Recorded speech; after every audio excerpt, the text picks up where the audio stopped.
This just give me a sec. Now, why is it doing that? Okay. Just having some problems there, some teething problems to try and get it up and running. Actually, I'm using Restream because I've run out of StreamYard hours. But it's quite interesting. They've actually got a new option now where you can actually pair the stream. So if anybody wants to run this live stream on their channel, simulcast, so to speak, by all means, in that regard. So it's a new option. I don't know how it plays out, to be precise. I just, out of sheer curiosity, I decided just to use it in that regard. So welcome to an evening with Harry on Saturday night. Tomorrow I'm not doing any live streams for Sunday or for what is called early in the morning, or late in the evening for the Americas, North and South America.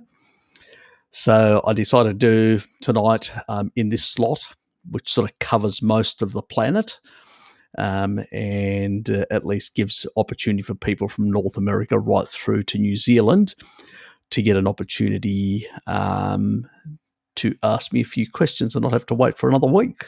So that's why I picked tonight at this slot, like I did the COVID Q&A in a similar slot, which sort of covers large parts of the planet. I know it's impromptu. It's out of the blue. It's not my regular thing. But that was the sort of the option, since tomorrow I'm not going to be available. So tonight's the night. Soon to be speak. Here's Dave. Confused. It must be Sunday morning. He's on. Did you take your drugs, Dave? Or have you been out in Barcelona celebrating? How many did we knock back? Sort of decided to do this sort of thing, Dave, and I don't know. It's only 9 people actually watching at the moment, so it's probably most people are expecting me to be on to be live at this time. I should have probably. It was a last minute thing. I said, I was going to make a little announcement and leave it at that. And then I said, there's a lot of people that probably may want to ask a question or two and stuff like that can't wait. And I said, bugger it. I'm not doing anything. It's 9 o'clock in the evening in Tassie. And I said, I might as well, get online and do a quick one. And so here I am. How are things in Barcelona, Dave? Even having my kombucha. G'day, Anna.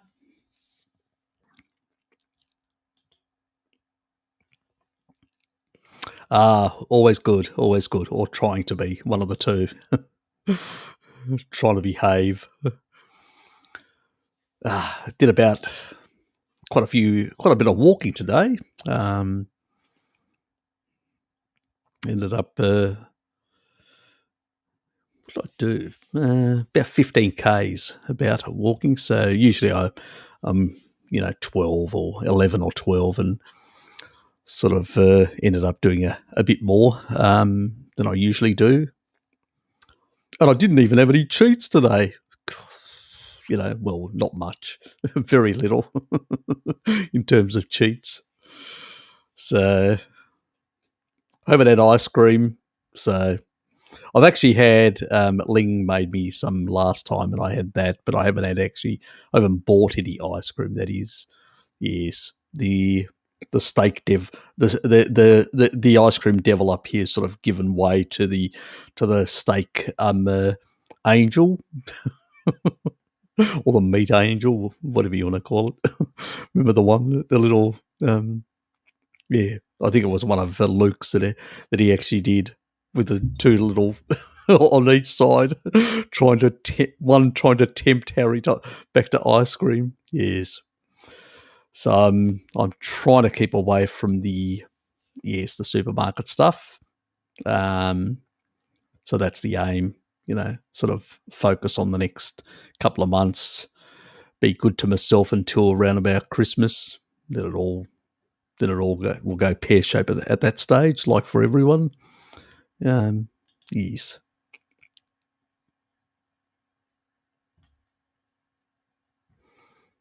Oh, that's the main thing. Things are going well. That's good to hear. G'day, Lukey. Good to see you, mate. Yeah, it's just out of the blue, I decided to basically do, because I'm not doing tomorrow any live streams. So I said, I was going to just make an announcement and leave it at that. But I changed my mind. I said, nah, bugger it. It's 9 o'clock here in the evening, 9:09. I'm just sitting around, not really doing much. I was just mucking around on the computer. And then I said, oh, why the hell not? Might as well do it. I'm not doing anything else. So, yeah, sort of just lighthearted. Few questions people can ask that won't get an opportunity until next week. And, yes, also just to interact with people. You're welcome. Hot and sunny, no problem topping up on vitamin D levels. That's good to hear. It's pretty much an overcast day today. We didn't get any rain, luckily. So even though, yeah, it was actually quite mild. It was actually very easy to walk. No wind. So it was really comfortable. G'day, Dylan. So I found it quite comfortable. June, good to have you here, mate. And Trouble, always a pleasure. What's occurring? I'm not doing a live stream tomorrow, so I decided, come on and do one tonight, Saturday night special. So probably the only thing that took me time was to basically make the new logo, the Saturday night special logo. So now I've got an image for any future Saturday night specials that I just decide, yep, why not?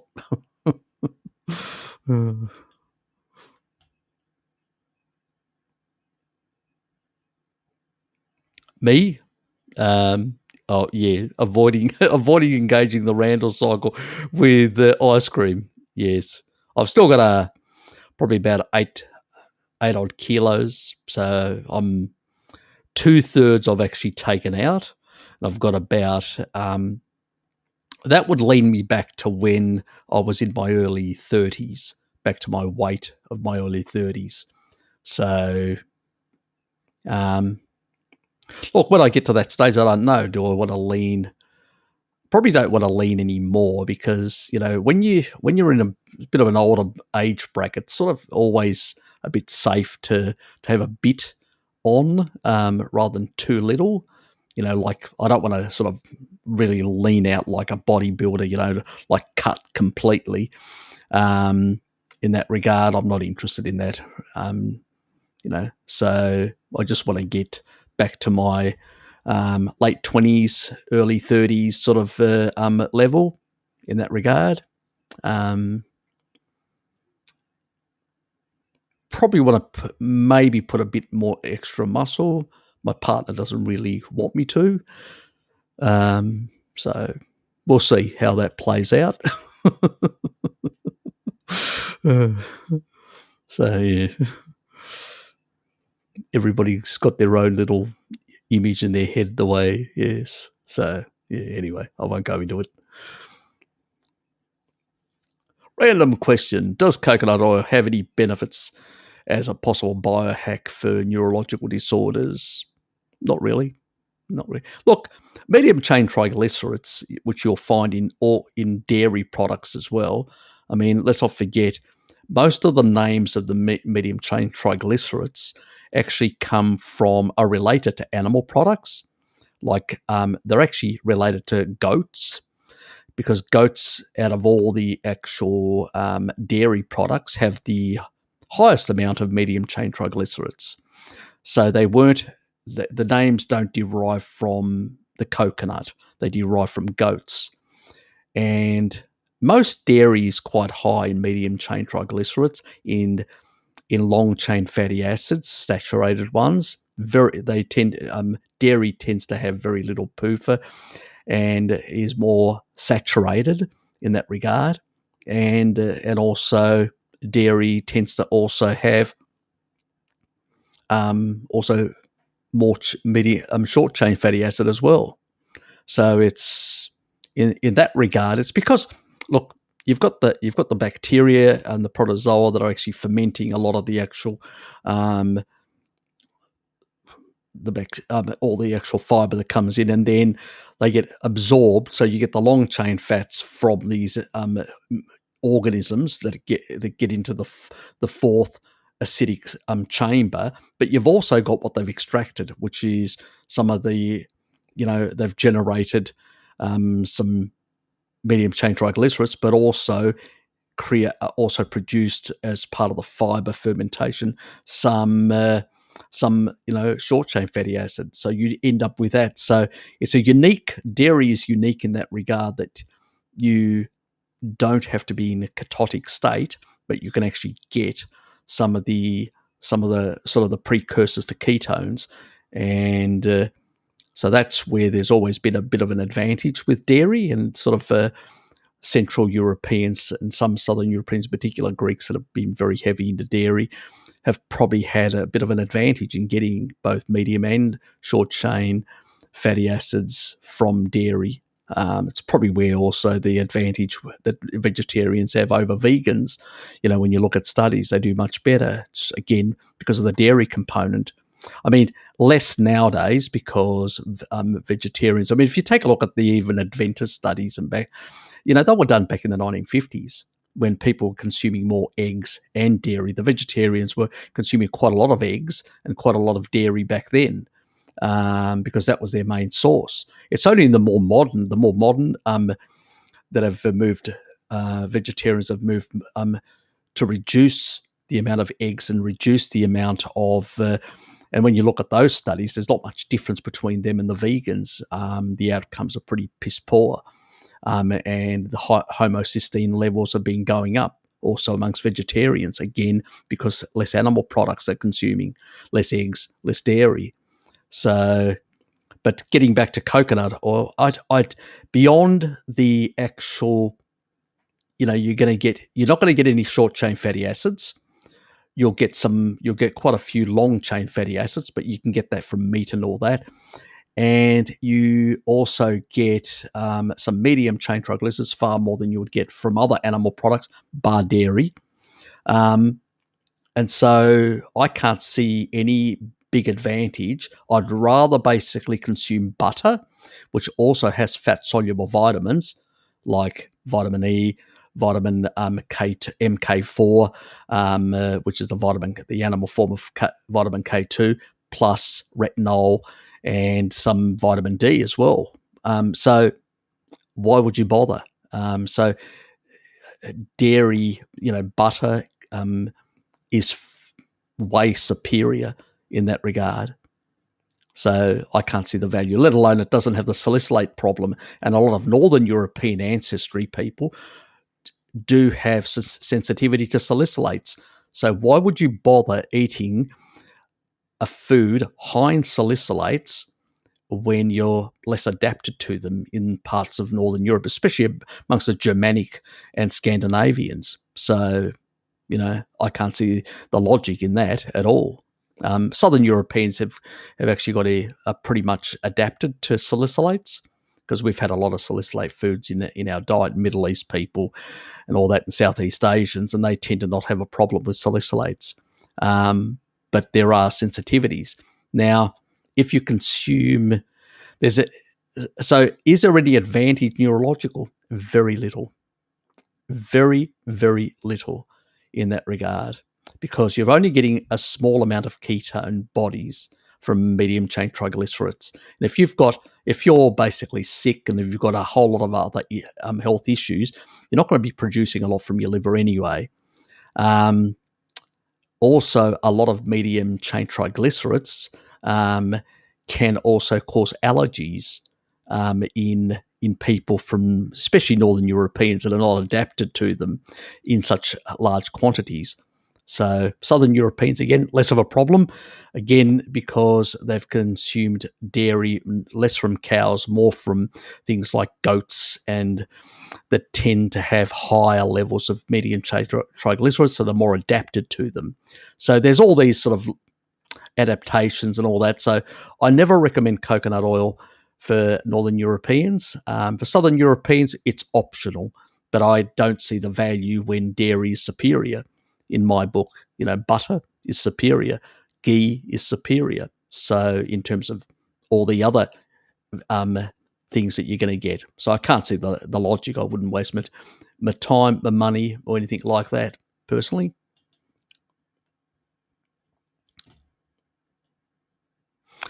enjoy your time.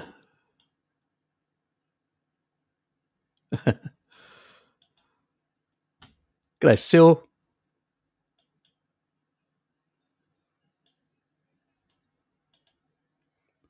Still saying, did you see Saladino's fructose video a few weeks back? No, I haven't. It'll just be another bit of nonsense, I suspect. Him finding some rat study that basically tries to justify him consuming something that is very highly glycating. So yeah, I suspect it's the same bullshit.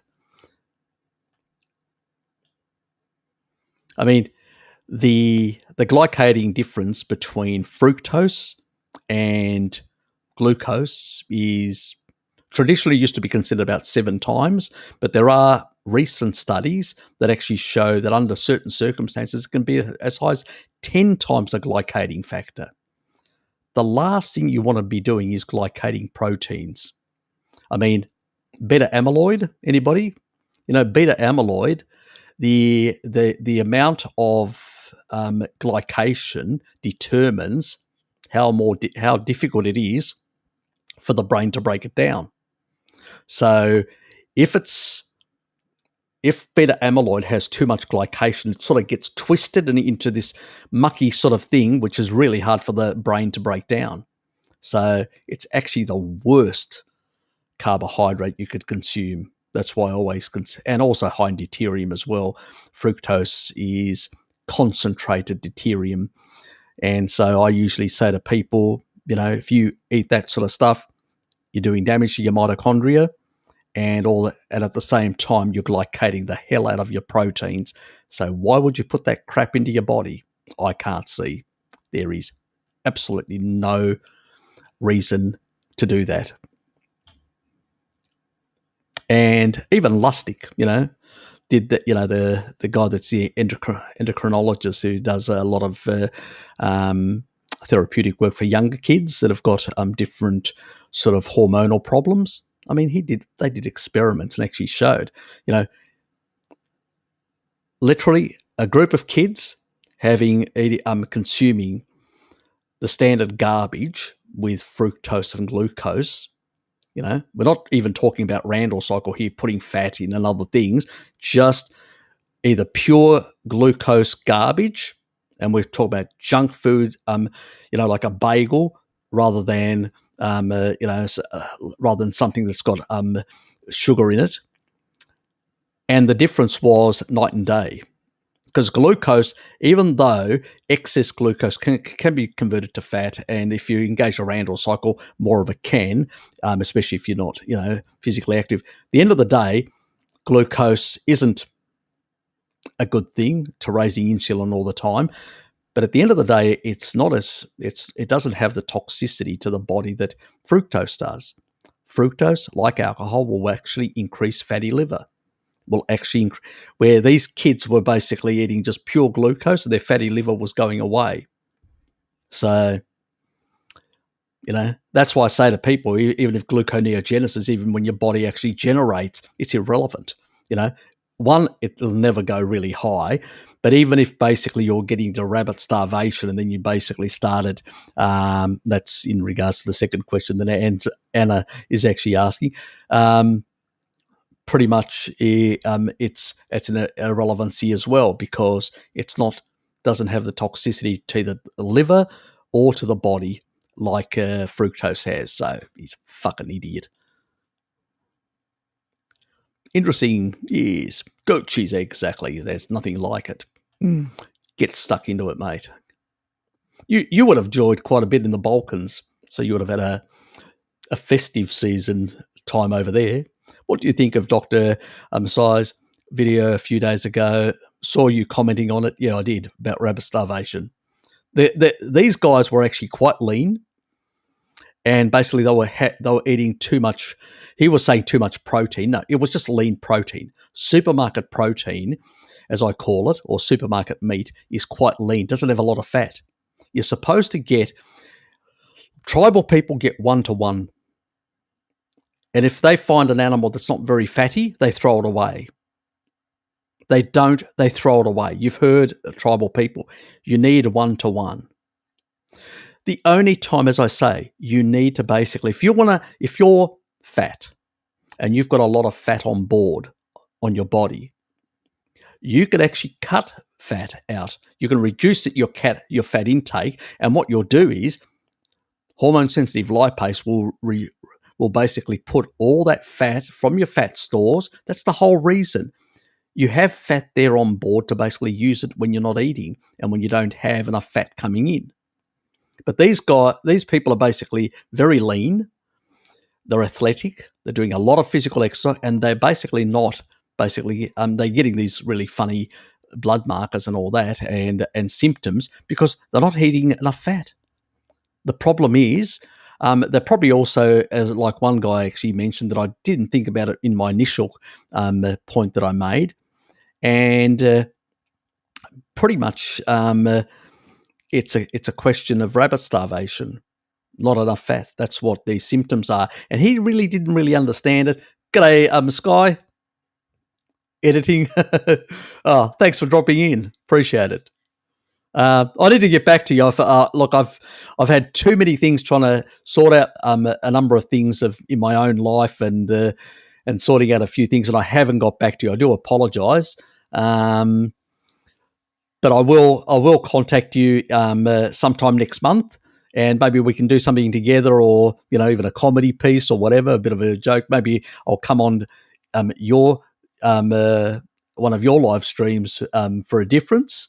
Since you've come onto one of mine, maybe do something like that, and just think if there's an actual theme you want me to sort of focus on, yeah. Thanks, I appreciate it. Life does come first. I always say to people, like, for instance, Lukey just went away do some exercise. I go, you can always come back and listen to these live streams. It's, at the end of the day, you need to focus on family. You need to focus on your life in that regard. But yeah, and it's basically rabbit starvation symptoms, I suspect, are what is happening with these people. They're just not consuming enough fat. You should be basically consuming a 1-to-1. If you want to lean out, like the old bodybuilders did, and do a cut, to lower your body, your adipose tissue, yeah, then, have a bit of fat, then eat supermarket, the lean supermarket fat trimmed steaks. That's fine. But once you get down there, you need to put fat back. I don't care what sauce it is. I usually say to people, if you can't get good enough meat with a lot of fat on it, I usually try and buy fatty pieces of meat with big chunks of fat around it like this. If I can't, what I do is I add cream. So there's always the option in that regard. So that's really where the problem is going in that regard.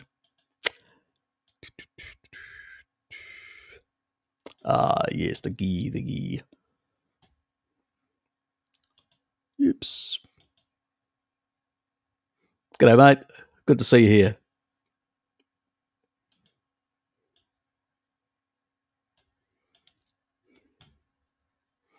Did I miss some? Okay. Yeah, no, I didn't.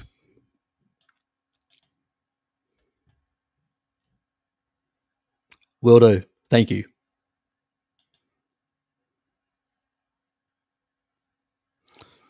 Fapnato's a fan. I'm wondering where Blinky is. Where the hell is Blinky? Comes and goes, comes and goes. He's like a feral dog. Watch an excellent Amber O'Hearn lecture on lipivore, what is fat for, which totally echoes all the ancestral dietary info that you have given us. Yep. Look, fat is really important. As I say to people, if you've got shitloads of fat on board, and it depends how that fat was accumulated as well. Let me make that quite clear. If you've got fat, that a lot of it's from seed oils, you need to be on a low dose vitamin E, the jarrow, because you're not ancestral. You're not going to basically have a lot of the fats that's stored there is not basically the best fat that you've got in your fat cells. It's usually crap from seed oils and other crap that you've consumed in the past. So you'll be releasing that into your bloodstream. So you need to basically electron down using vitamin E. So vitamin E will basically provide, you could take lipoic acid as well, which is another one. It's a master electron donor. It's a bit more pricey. That's the only problem with that. But I would say a really important one to throw in there would be the Jarrow, the low dose vitamin E, which can provide that stability for those fatty acids, and then give an electron or two, an extra electrons, which will stabilize those fatty acids. And then when they get oxidized, it's less of a problem when they get into the mitochondria. These are issues, we pay for the past indiscretions. That's the reality. Generally speaking, the body, if you're in a low carbohydrate state, in a ketotic state, you will have more glutathione, which also can provide, as an intracellular antioxidant, can also provide a lot of support there. And it also refreshes the vitamin E. So that's why I said low dose, that's all you need. And what will happen is the glutathione will actually refresh all those fatty acids. So you don't need to worry about alpha lipoic acid. Alpha lipoic acid is really somebody's on a sad diet and shifted over to some other, not completely carnivorous or low carb and trying to lose weight and releasing some fat. Then you don't have a lot of glutathione. Then you may need the alpha lipoic acid as an option. It may be one of your parents or people like that are dealing with those sort of issues. But generally speaking, yeah, Dave, she's pretty good, and I do agree. Humans, basically, our brains through, as we were moving into this interglacial period, our brains shrank. They shrank before we got to agriculture. Nothing to do with agriculture. Agriculture was basically like the last hurrah. That means we ran out of fat and we needed to basically started using tubers and grains and other things because our animals were much leaner in the wild because the weather got warmer, and the human brain actually declined by 10% through that period. It was a number of quite a few thousand years, but it still declined. That's when the ApoE also genes came in, the ApoE 3.3s and 2.2s, but the 3.3s in particular, which basically means that you're chylomicron resident before it gets into the liver. So before fat can get into the liver that you've eaten, it's slowed down. And that's deliberate because there's also some sugar in the diet at these stages as we're adapting to these new climate changes. This is why, because of that climate change, why humans around the world started introducing some tubers and some other stuff into their diet. A lot of the tribal people, it's just they couldn't get enough energy. And so seasonally they had to actually access some of these other things to get, so, and that's why today's tribal people are definitely not like 100,000 years ago, and the N15 data shows that, even though some of these tribal people can be up to super carnivore, what they're not is hyper carnivore anymore. That's not the case. We were once hyper carnivore. We've shifted down to super or sub-super levels and seasonally adjusted, basically because of the changes to our environment, which is very much. But and now people are actually shrinking their brains even more and causing themselves all sorts of health problems. Again, we know why.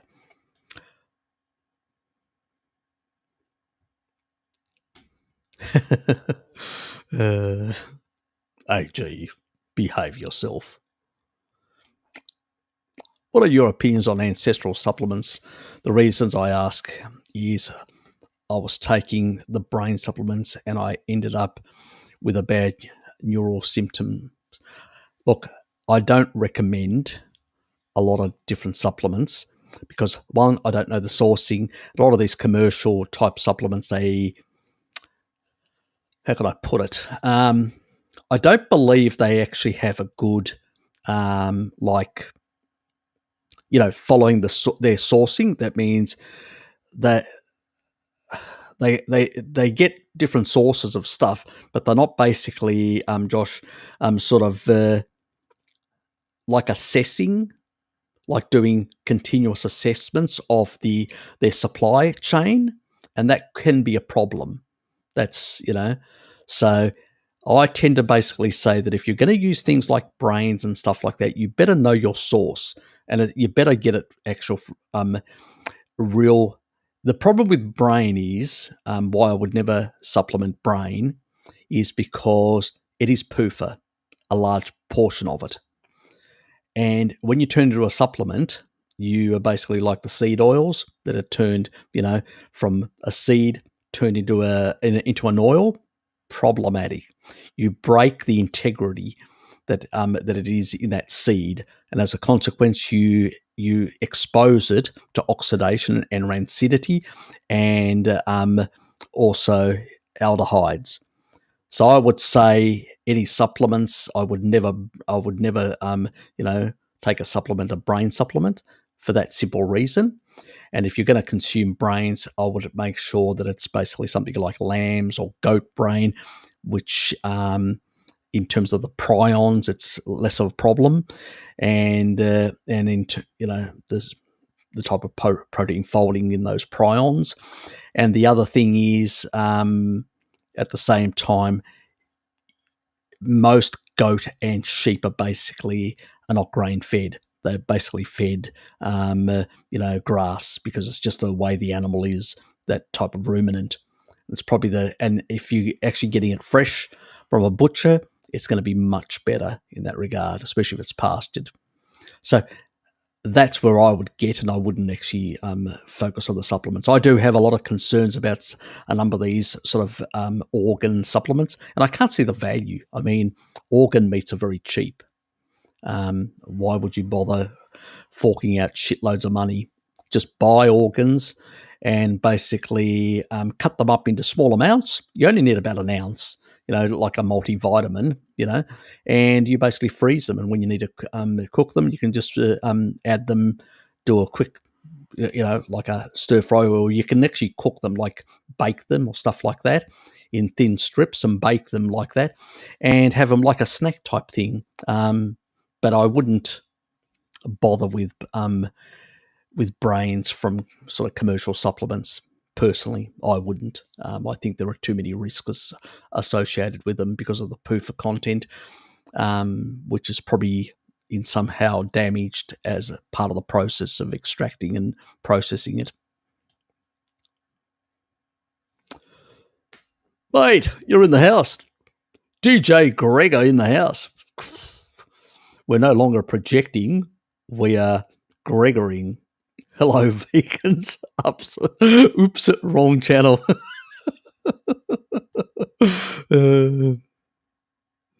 What can I say? Harry, I just saw the ridiculous video of Lane Norton. He's a fuck cock womble on fat causing low-grade endotoxemia. Oh, yeah. God almighty. He's an absolute cockwomble, to say the least. I wouldn't even bother with what Lane Norton has to say. He doesn't understand the Randle cycle. He's into the calories in, calories out stuff. He's got no understanding of the endocrine system, hormonal system, or even basically endotoxemia or anything like that. First of all, his mates that are carb loading are the ones that usually have these problems and have ridiculous problems with their gut problems and stuff like that. So if you don't have any gut permeability because you're on a species-appropriate diet. You're not going to have any of these problems. It's all sad dieters that are basically all these associational studies and crap like that. So I would not waste my breath. Basically, I wouldn't even piss on him if he was if he was a light. Basically, he's a waste of space and a useless human. Has nothing to contribute to humanity or helping people improve their health.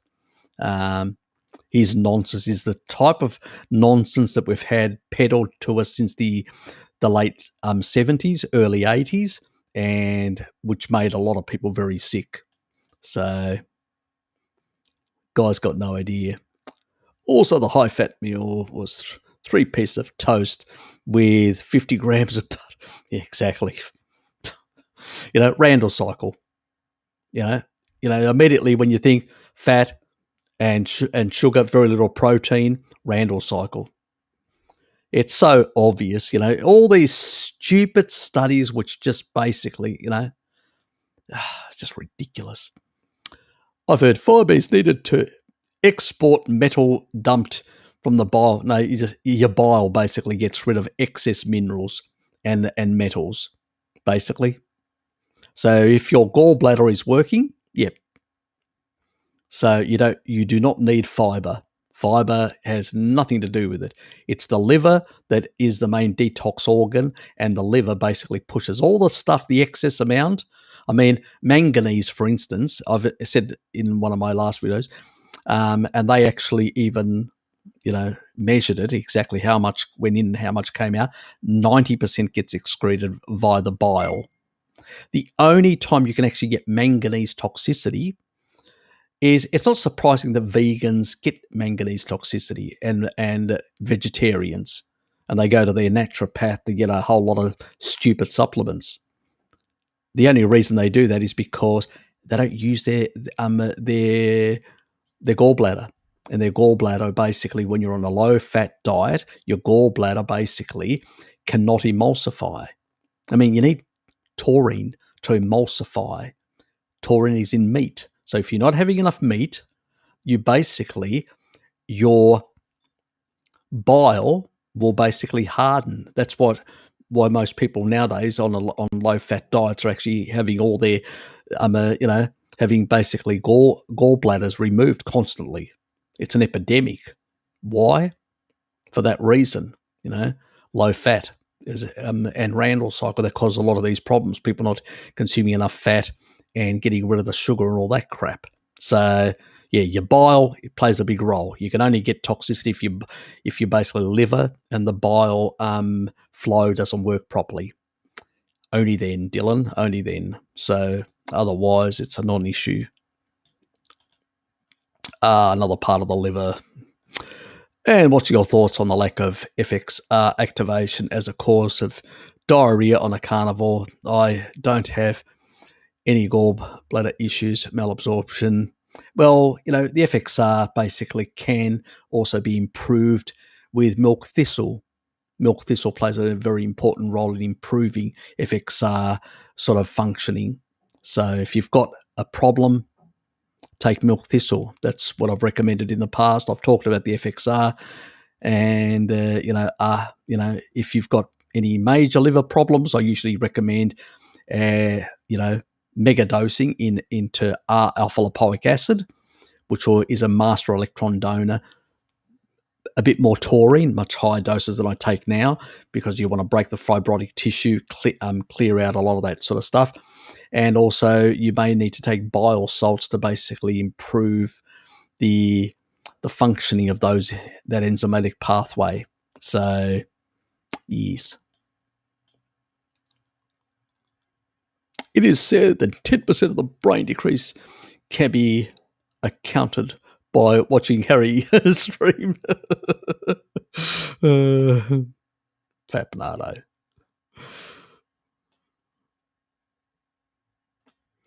Roy, what happens with digestion if you eat plants with meat? It will digest slowly like it would. Probably constipated. Be only meat faster.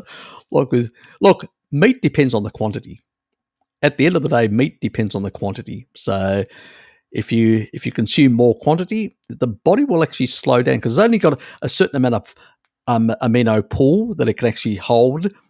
And as it uses it, then it can take more in. So peristalsis can slow down to actually, and so the absorption and the digestion of the meat can take up to 6 hours, and sometimes if you have really big massive meal, up to 8 hours. If you have an average meal, about 4 to 5 hours. So it really depends on the quantity. The body will adjust in how it moves through in that regard, in terms of adjusting peristalsis. So that is why I've done a video on how protein doesn't cause any sugar. The only time you actually have this problem is people are too lean, they've got no body fat, they're not consuming enough fat, and then the size doctor, that other doctor that made that video about some of his clients that are lean and all that, then you get into rapid starvation, and yes, protein will be turned into sugar, and then these people will have these glycemic issues and whatever. Just eat some bloody fat is what I say to these people. I think you have to say blinkers 3 times before he appears, like all horror film devils. Hey, all I can say, trouble is, you should never wish me to say blinky 3 times, unless you want to be in a lot of trouble. Also, Harry, why do you think taking Ascorbic 2 to 4 grams for some carnivores leads to stopping of diarrhea so quickly? I don't think high doses is good, but why do you think it works? Thank you. It's not very clear. There's no real research to tell us why in that regard.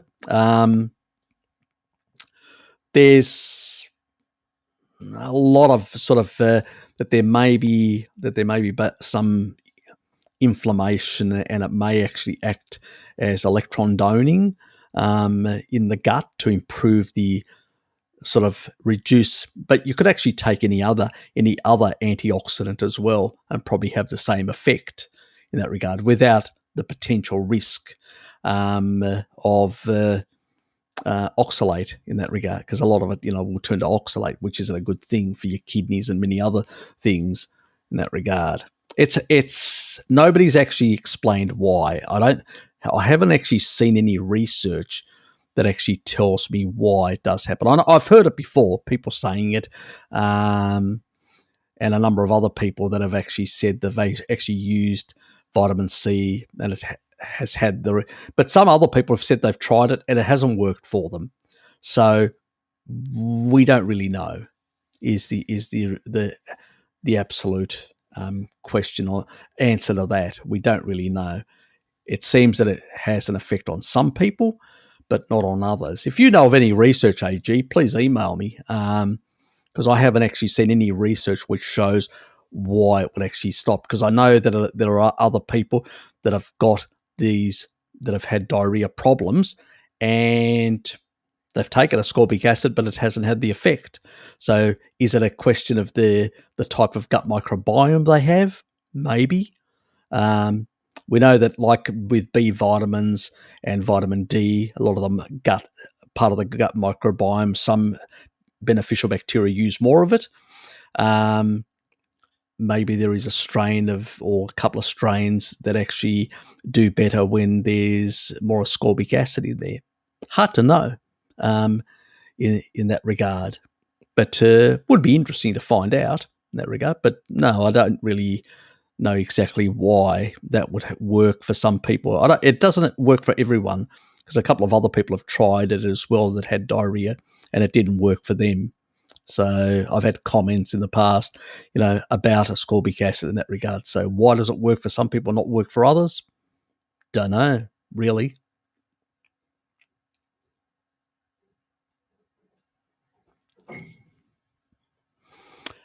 Just go on. You can find it if you there's a couple of companies that actually provide it. I think actually iHerb have got I think the milk thistle that I actually did use, I got it from iHerb from memory. That was a long time ago. So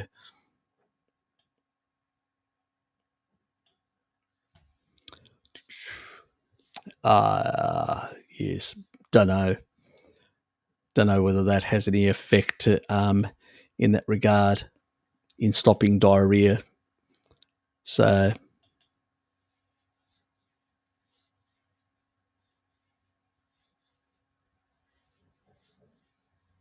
yeah, could be. But I don't. I most people that are basically come on a carnivore diet, they're usually, iron deficient. So I don't buy that sort of thing that Dylan that people are basically dumping a whole lot of iron, excess iron, and causing inflammation in their GI tract. Your body takes in, when you eat a lot of meat, you'll take in into the actual. And I remember all those studies that talk about this so-called iron dumping effective, all that is just all associational. It's crap. And most of these people are actually consuming far less than our ancestors or many tribal people. So I don't buy that. That's just nonsense,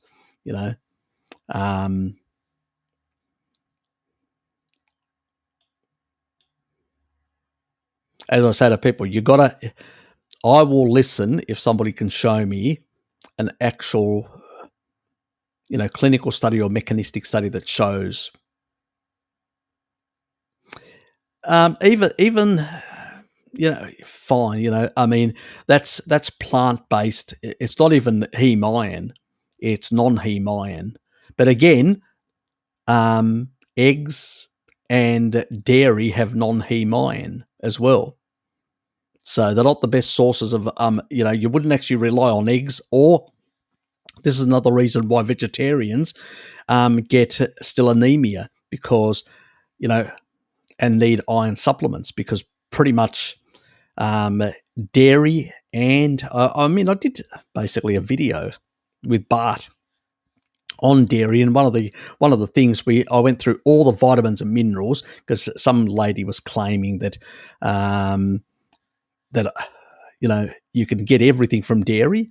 While I think dairy's got a lot of important is a good part to be part of if you can tolerate it, part of a carnivore diet. It's still deficient in iron, in that regard. So, and sad dieters, even if they consume fortified food, they're getting very little. I still don't buy it. I've never seen a mechanistic study that shows exactly the mechanism. I've seen people talk about it, but I've never seen people demonstrating mechanism. You've got to prove mechanism, otherwise it's just a speculation. I've actually seen studies where they've actually used radioactive, sort of substances to basically code different minerals and stuff to see where it goes. So some of these experiments with iron and a number of other minerals have been done, and we haven't seen these issues. So I just, I don't buy it. Honestly, I just do not buy that sort of nonsense. Yeah.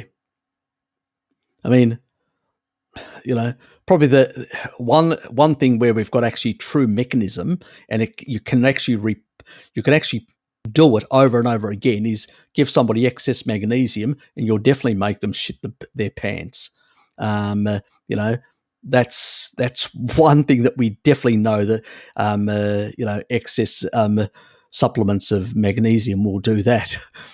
But when we come to a lot of other things, we don't have any mechanistic studies. It's a lot of talk, speculation, associational stuff, but I've never really seen any really hard, strong mechanistic studies. And until I see that, I just don't buy it.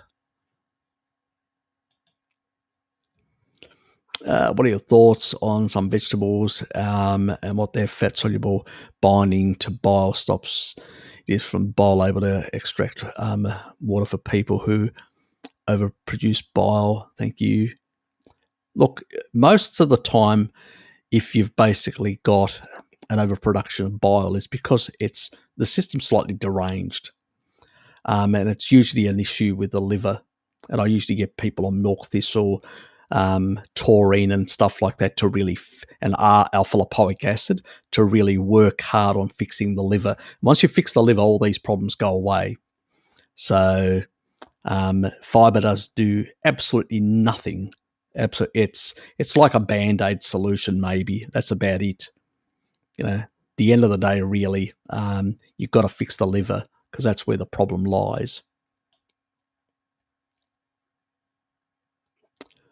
You just cut up organs into tiny pieces and swallow them whole like a pill. No need to taste or chew. Yeah, you can do that. I've done that as well, Fapnado. So, yeah. Yes, you can. Pretty much.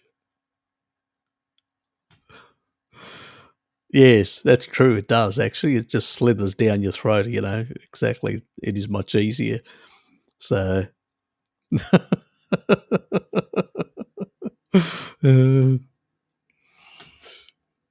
he's not there. Didn't work.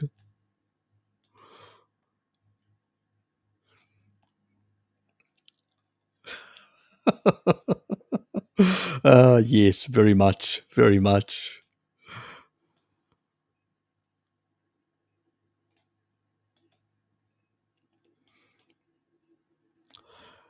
Yes, old Blinkers is probably hiding somewhere. Yes, he's definitely not it. I'll just take a look. No, he's not in the nowhere. He hasn't even appeared now. G'day, Ogie Ogie. Hi, how are you? Is supermarket pork healthy to eat, or would the fat be no good? It's fine. Look, all animals can clear out a lot of things, And I mean, I actually showed one video where when you looked at the different types of sources of pork, even the fatty acid, like the fatty acid composition, there wasn't much difference, even in pork, Obviously, in animals like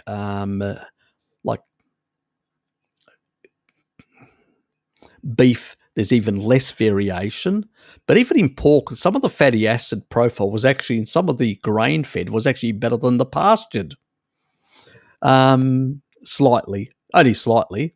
And we actually looked at one of my old videos that I actually look, where I actually, a lot of the actual anti-PUFA nonsense, and I actually target that sort of stuff.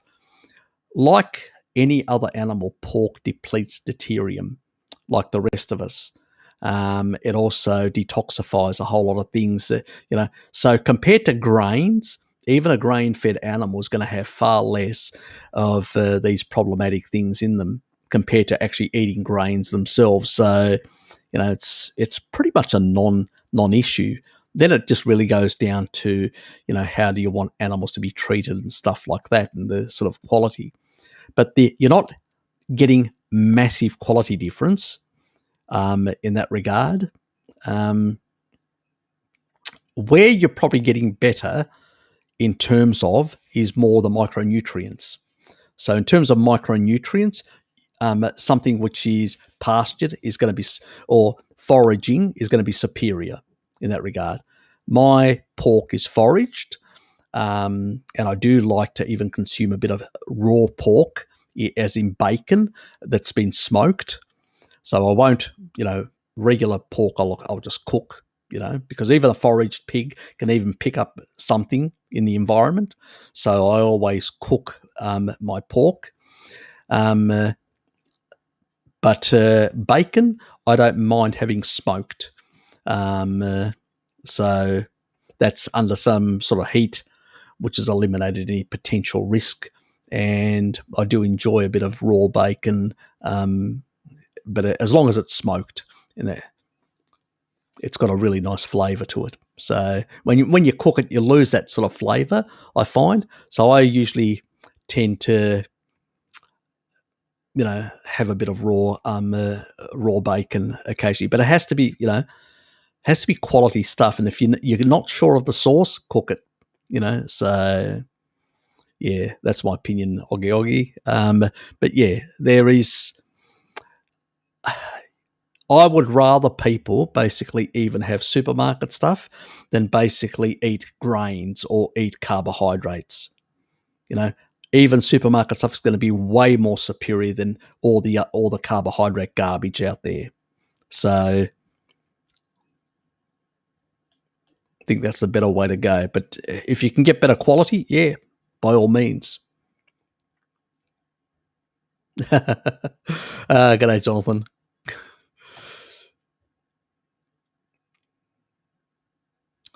Yes. Midday for you guys. Yeah, exactly.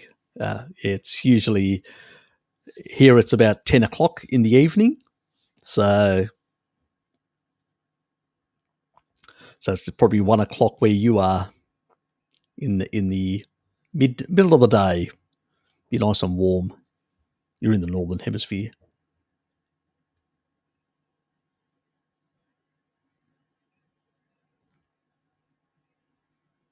Oops.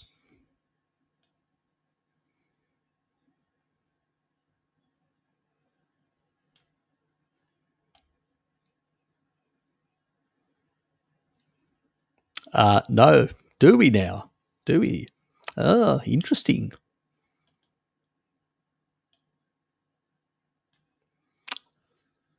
A naughty Viking. Could you classify? I'm not sure. Are the Finns classified as? I'm not sure about that. I know maybe they are.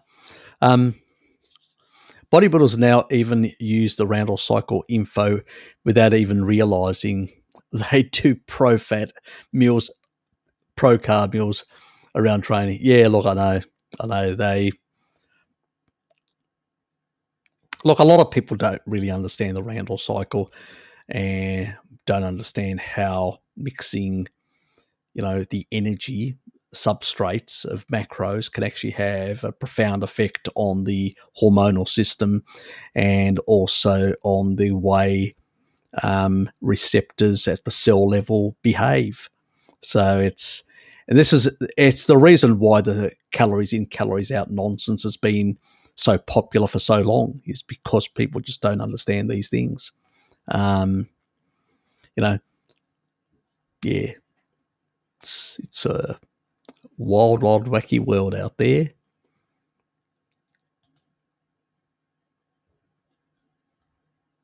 Yes, it very much is. I mean, even on another thing, Jonathan. I mean, even the low carb community don't understand don't understand a lot of this thing. That's why they have this hostility towards sugar. They say sugar is I see sugar as basically at a mitochondrial level being higher in deuterium, so it's detrimental long term to your energy, your mitochondrial density, and so you will age faster with sugar. Plus, it glycates a lot of the protein, so it damages more of the protein. So I see sugar more having these detrimental effects. I don't see it as fattening because I understand the Randle cycle. You can actually be on a low, like a vegan diet, you can actually waste away. You can lose weight, because you're not engaging the Randle cycle. But you're actually causing a lot of mitochondrial damage, and you're actually, in the long run, you will pay for it in that regard. So that's the sort of difference where they sort of just viewed, it's going to make you fat, and fat isn't, which is wrong. Because if you engage the Randle cycle, fat will make. And then the other thing is they ignore is when you eat fat, it will circulate around the body, will go into all the cells through chylomicrons, and then it will go to the adipose tissue. It will drop off fat at the adipose tissue. It will add fat to your fat cells. And then the remnants, it will take to the liver to re-export, to have another run. So it keeps an energy through VLDL, keeps a certain amount of energy in the system. That's the reason for it. So it will actually it'll give to the cells that want to take it. It'll actually drop off some to the adipose tissue, and then it will go. The difference is when you're not activating the Randle cycle and you're not actually, your insulin isn't high, the insulin to glucagon is 1.3, at that stage, you can still activate hormone-sensitive lipase. So when you're not eating, you'll start releasing free fatty acids into the bloodstream and oxidizing those for energy. That's the difference. Where somebody who's on a SAD diet or a vegan diet or whatever can't do that. Because when they eat too many carbs, they're actually just shutting that whole system down because they're raising insulin. And so by shutting that whole system down, you can't release when you're not eating. Where on a low carbohydrate diet, that's all you do. When you're not eating, insulin comes back down, you start releasing free fatty acid. So that's why you don't feel hungry constantly on a low carb diet, because you're reaccessing the energy now. So these hormonal systems come back to baseline and you're reaccessing. That's the difference.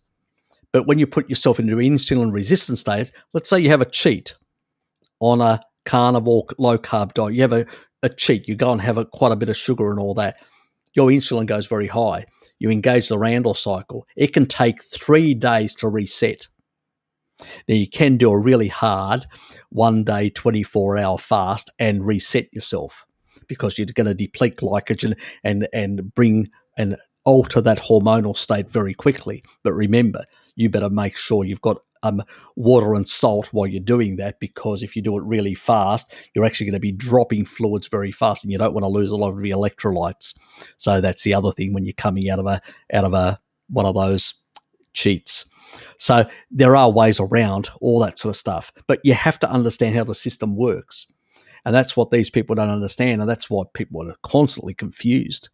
If they just understood the Randle cycle, confusion would cease to exist amongst these people, and you wouldn't actually get the same type of language and polemic that comes from the low carb community towards the low fat community, because they would realize that basically, compared to the SAD dieters, they're both better off. The only difference is the low carbers could actually claim that we get more nutrient dense, you guys don't, and in the long run, you guys will be deficient, have problems, health problems, and on the deuterium side. But that's the more nuanced stuff that they don't understand.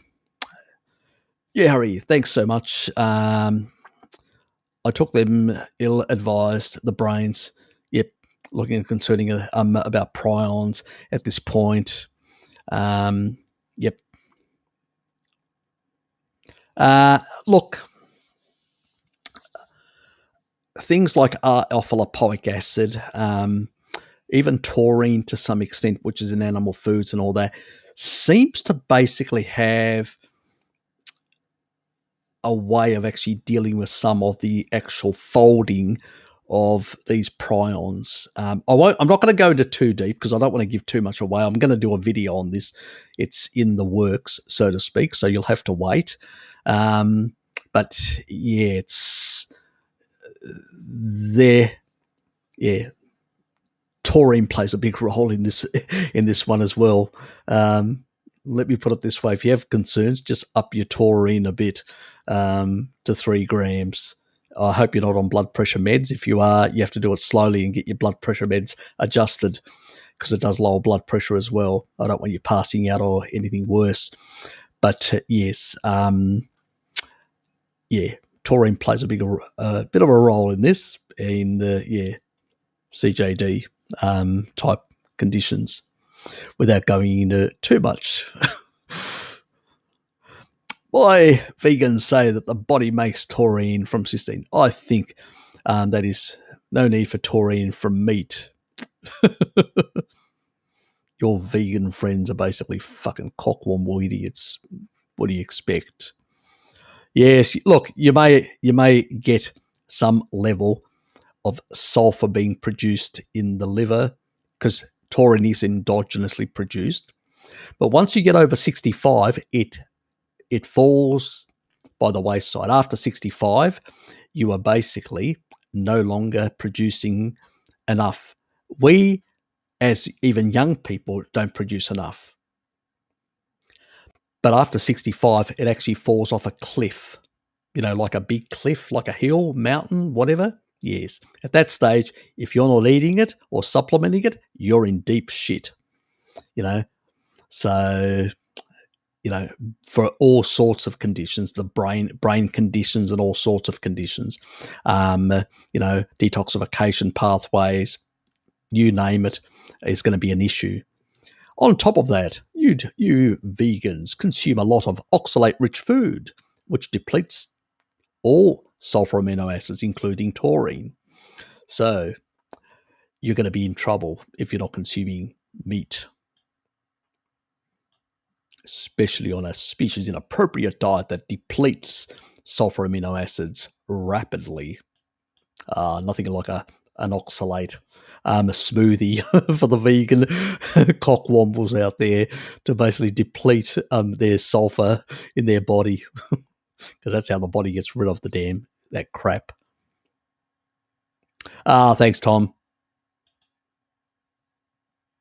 Ari, could you please explain emulsification?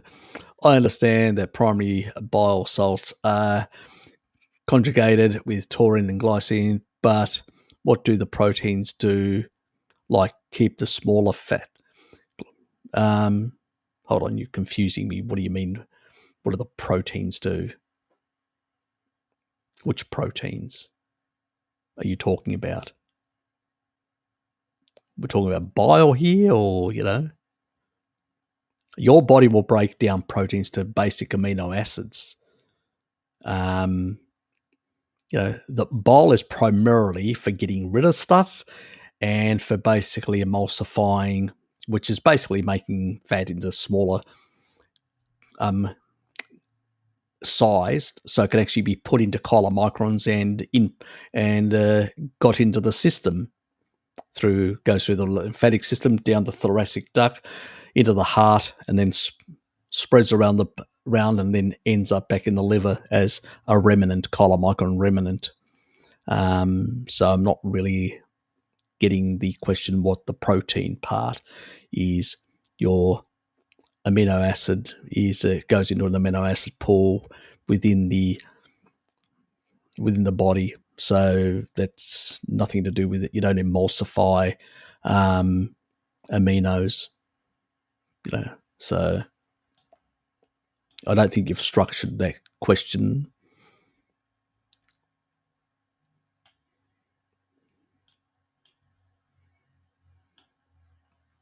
That's just a general statement about stuff that comes out of your stomach, and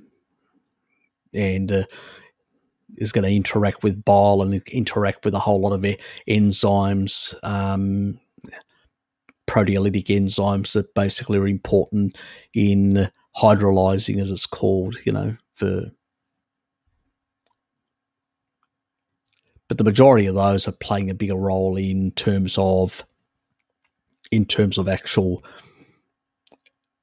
the carbohydrate content and the actual fat content, lesser to do with the protein amino acids. Basically going to be taken up, and they'll be used by a number of enzymes. There are actually also proteins that carry these amino acids into the system, and basically they will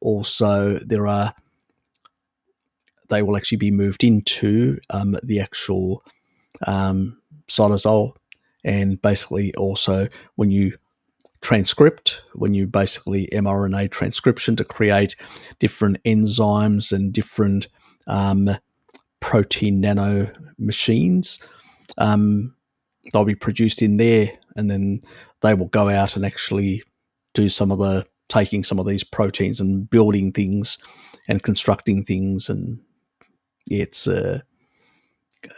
you've got to stop viewing aminos in a sort of a reductionist way. It's sort of things are being used as material to build a whole lot of different tissue enzymes, different nanotype machines that are doing a whole lot of different functions. And so that pool gets used for a whole lot of different things. It's not one thing or one specific thing, and it's a very dynamic thing.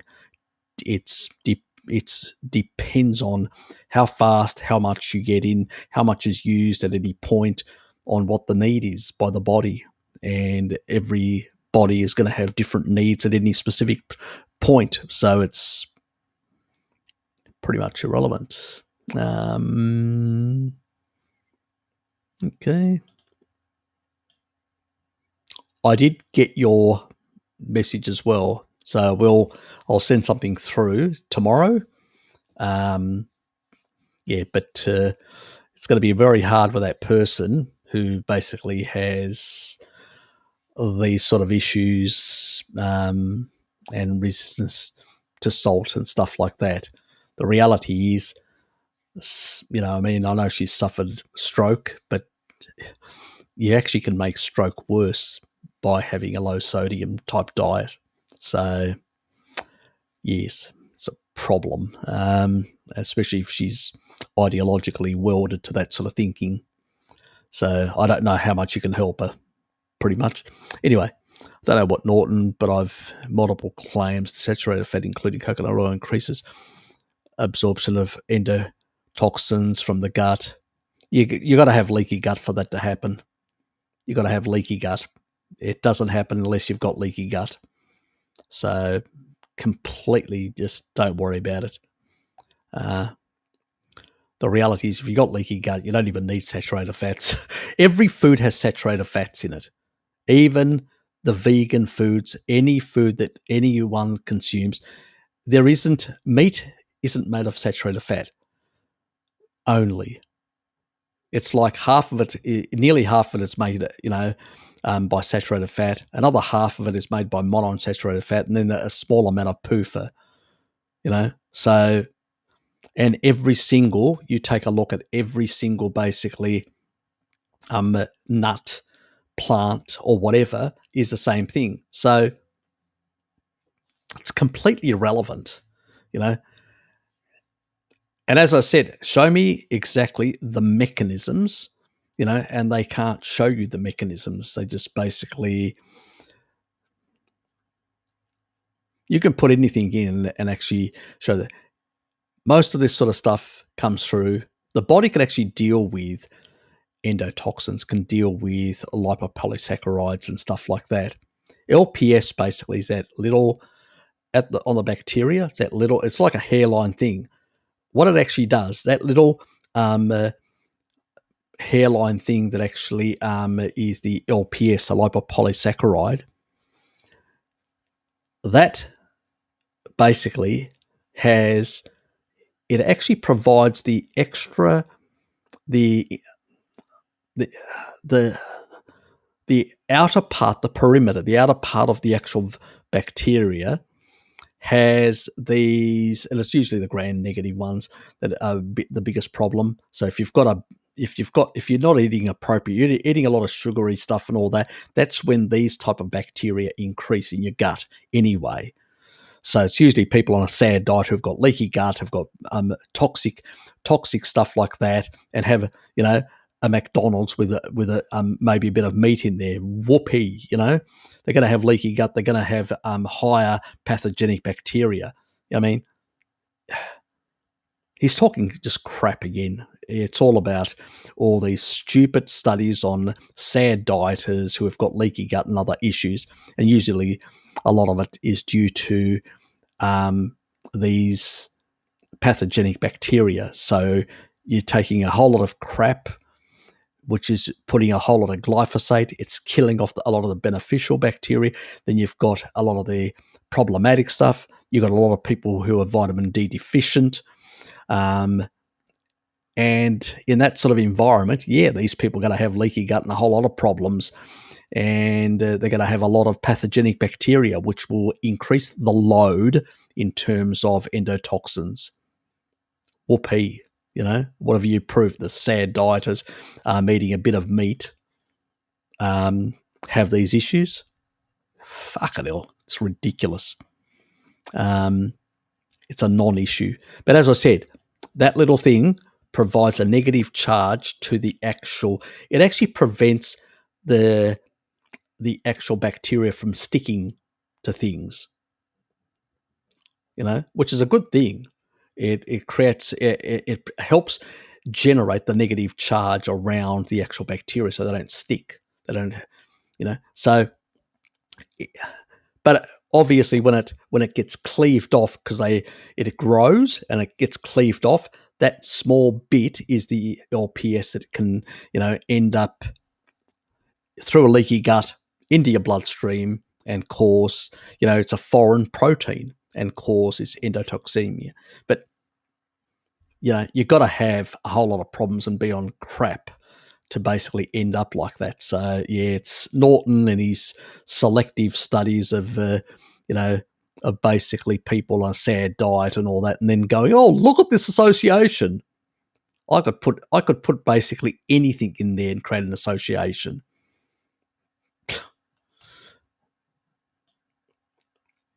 But he won't find a carnivore, people that have basically healed themselves having these problems, or tribal people having these problems, that do not have these tight junctions open and allowing foreign proteins to go into the bloodstream.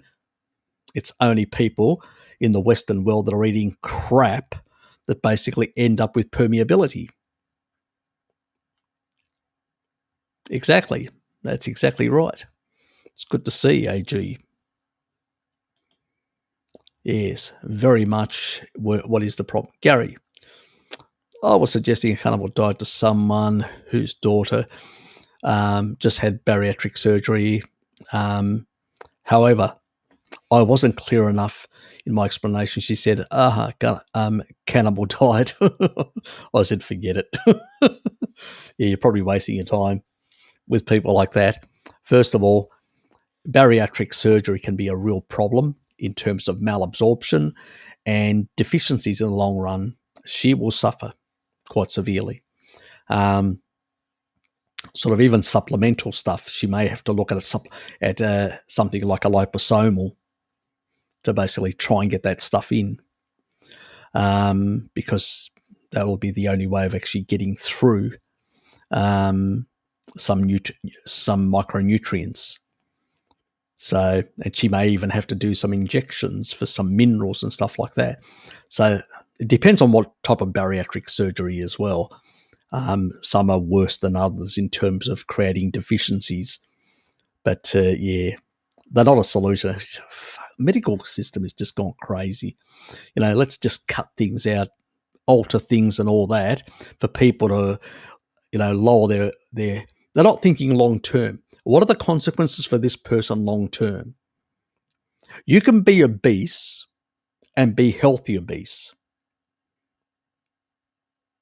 That means where you've got more subcutaneous and less visceral fat, because you're only eating too much glucose with fat. You're fattening up, engaging the Randle cycle, but you're not basically eating fructose and basically fattening up your liver. But even there, you could mitigate slightly that with a choline supplement to export the fat out of the liver and clear it out.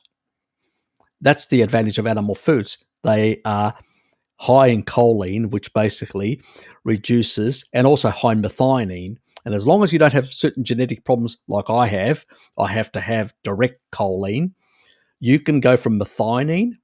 So if you're eating quite a lot of meat, you can go from methionine to choline to folate. So you can't have a deficiency either in choline or folate if you've got enough methionine in the system, as long as you don't have the genetic SNPs that I have. But that's a very rare thing, so just absolute nonsense by most physicians that they are doing this. It's all bloody money, but destroying people's lives in the long run. These people will just end up, Gary, deficient.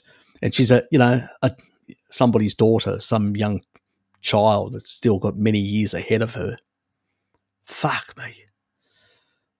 These people are just criminals, the damage that they're doing to these people. All I know is about diarrhea and carnivore is that my digestive system seems to flush out all of the liquid within 30 minutes of eating a bunch of red meat. It doesn't do this if it fills up on eggs and bacon. Yeah, it could be basically too lean as well. That's the other thing. And also some of the see, with pork and eggs, some, even if you don't have, they tend to have more of the collagen type of aminos as well. A lot of people aren't aware of this. Eggs are very high in the sort of the collagen relating amino acids, far more than red meat. And so is bacon, especially, because bacon's got a lot of sort of gelatinous material to it, and a lot of the connective tissue in it as well. And so in that regard, and the skin of the pork is very high in collagen as well. It's the reason why it's so good for the gut in a sense. And so it probably does, compared to red meat that's usually just doesn't actually have those elements in there. So there are a lot of people have noticed that as well. And I never suffered this sort of issue, but I was never vegan or vegetarian. I just came from a sad diet, so I never had like a high plant-based type diet. Mine was just refined carbohydrates and animal products. But it was the Randle cycle on pushing insulin resistance and stuff like that caused my problems with my heart and stuff like that, and seed oils and shit like that. But from processed crap. But a lot of these digestive issues tend to be when people come from plant-based diets to carnivore diets. That's when I noticed most of these things. And I think that there is a lot of microbiome issues. There are a lot of damaged, like mechanical stuff, and high fiber diets tend to do a lot of mechanical damage to the gut, and it can take some time. And also they tend to basically distort some of the especially when you consuming a lot of the modern day plants that are very high in glyphosate. And I've talked about this before, that it's the only pesticide out there that basically has a patent as an antibiotic. So it's like having antibiotics every day. You're going to kill a lot of your basically beneficial bacteria.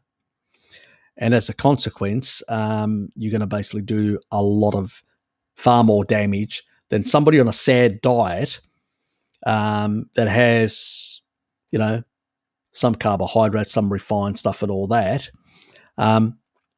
They are probably not ingesting the same level of glyphosate. And also there's some protectiveness in regards to the meat that they also consume. Yes, they're engaging in the Randle cycle. Yes, they're getting very fat.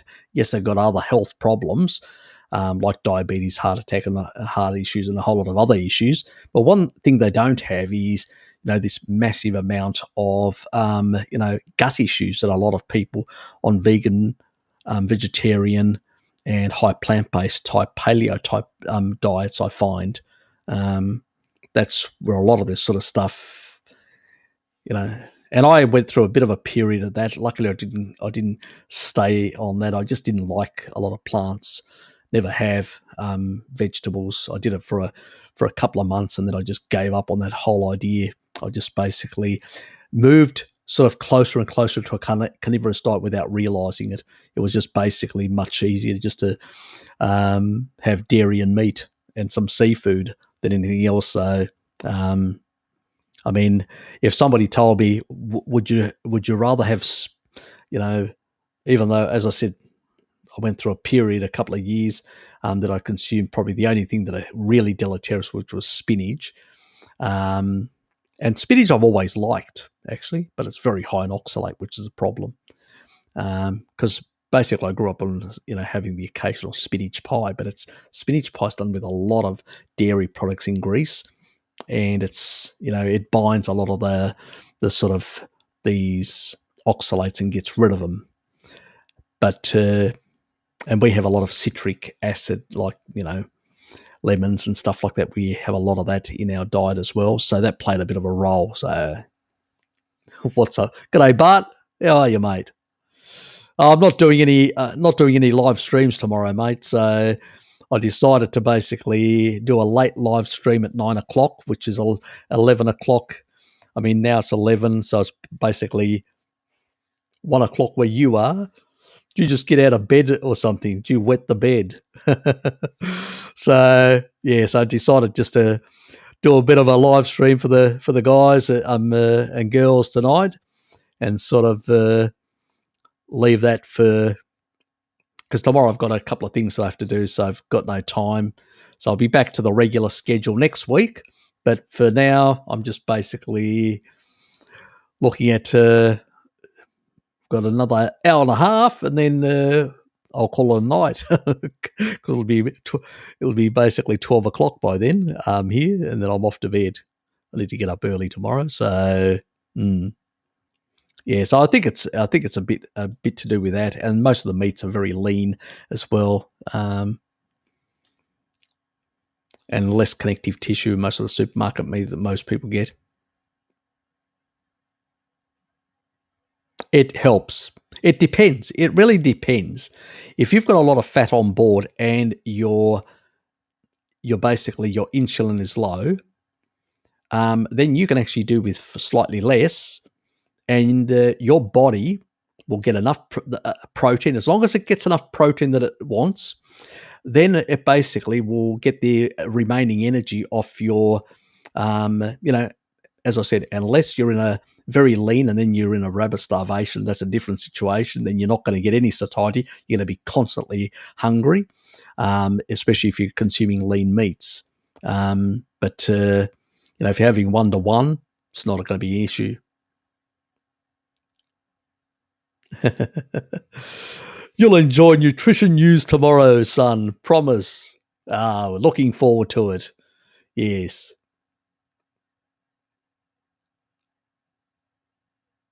Oh, you're still editing, are you? Okay, fair enough, mate.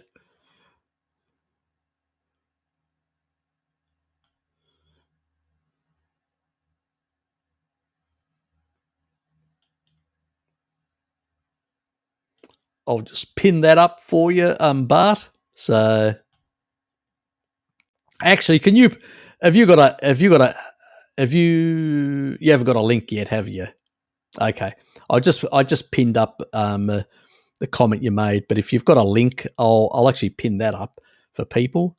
And if you've got the link by the time I get to bed, put it there. And what I'll do is I'll attach at the end of this, so people, whoever looks at the stream, will be able to attach to yours across. So you know how it works, the sort of the YouTube thing. I think I can do it. I'll try anyway. Yeah. So it depends. It depends, AG. It really depends on a whole lot of factors. It's not so how lean you are, not lean, what the composition, so all these sort of things play a big role. Most people, unless they're doing a cut, a 1-to-1. Women, slightly more because they've got bigger fat stores requirements as well.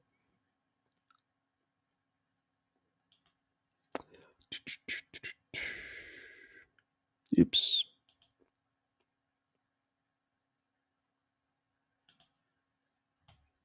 G'day, Deborah.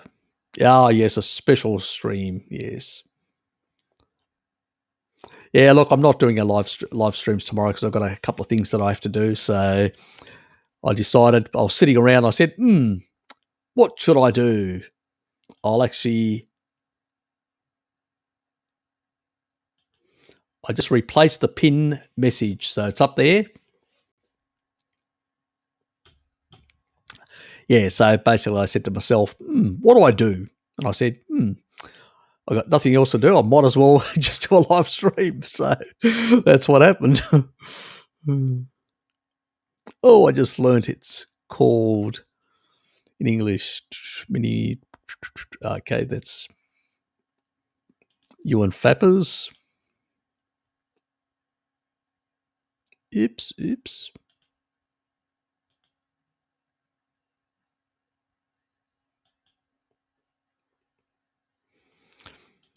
They've actually got a new thing, but now I actually did put on my description. They've actually got now the ability to basically sort of simulcast live streams with. Do you want me to put this one, the last one? Okay, I'll replace that one with that one. Yeah, so Restream now have got an option where you can actually allow other people to post the live stream elsewhere on their channels. So if you've got supporters that basically you can actually at the same time have your live stream on multiple stuff. So I don't know how you do it out of YouTube, but I know, yeah, they've got this option. So interesting.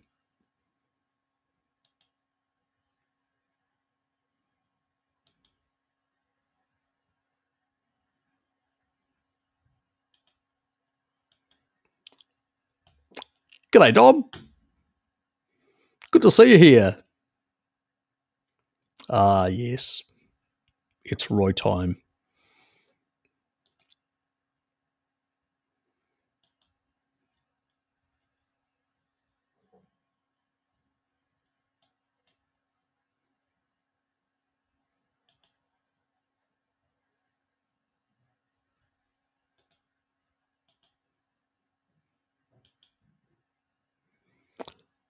Some of my vegans make pork meat from banana peels. I bet they do. God almighty, banana peels. With many spices and cooked to death. It's because it's tasty like real pork meat. No, it's not. Also, raises the vibration. I bet it does. What do you think? Go back to being DJ projectors. You're on the wrong stream, mate. And you know what you can do with your banana? Where the sun doesn't shine.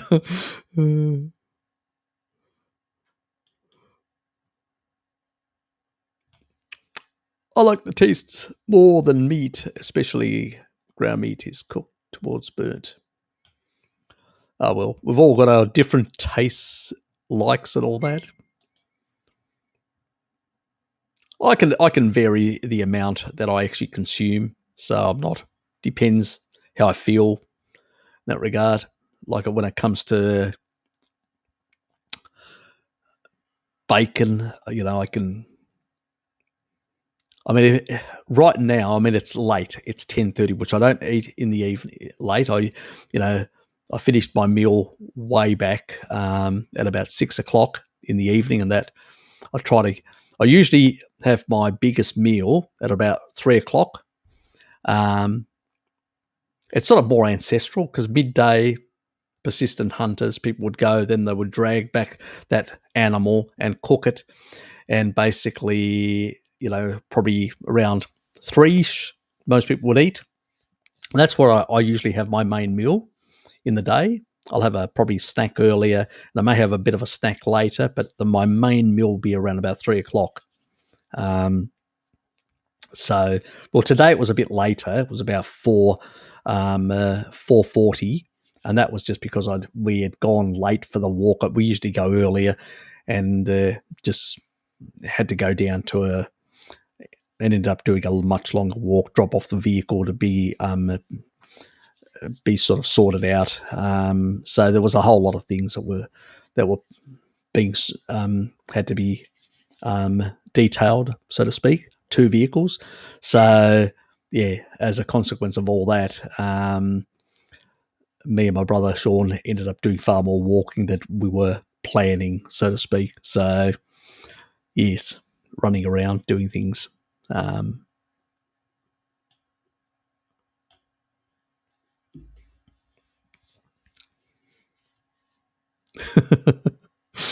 It's not pork.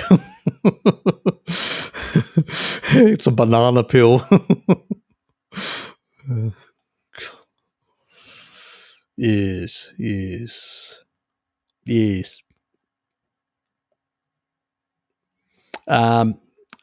usually taurine and an hour full of lipoic acid with a meal. Milk thistle, usually on an empty stomach. So, or between meals, to be, in a sense. So when it comes to taurine, it depends how bad the situation is.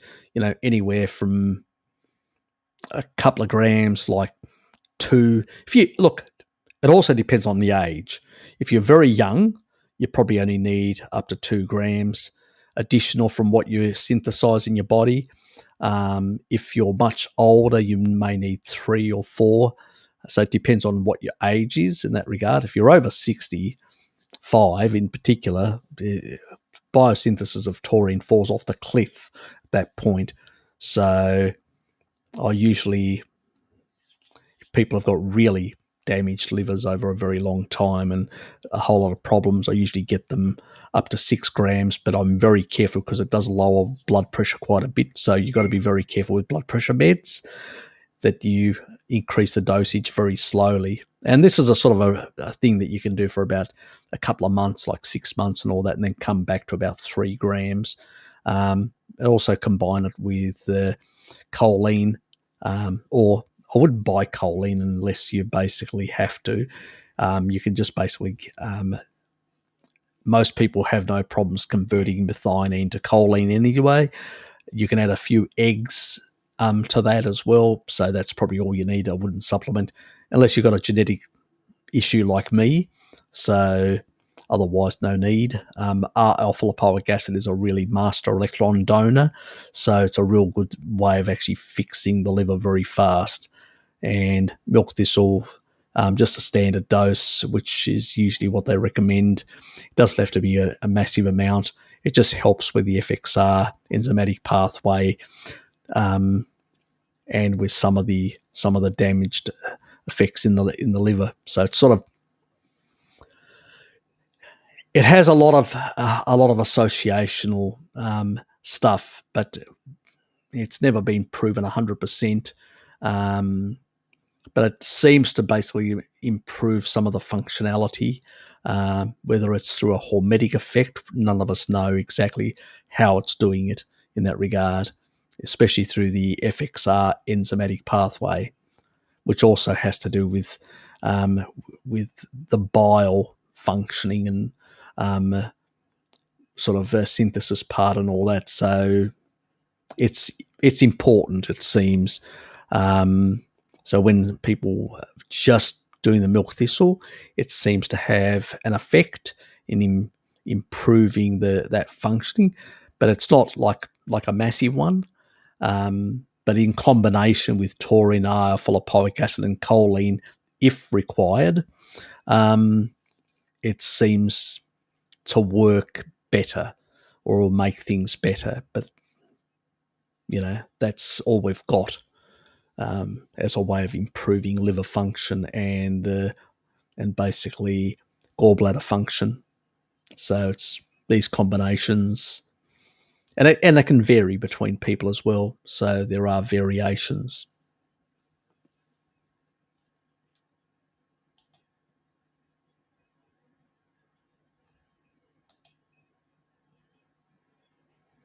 I think the milk thistle one is about, I'm trying to remember now, 500, is it? I think it's 500.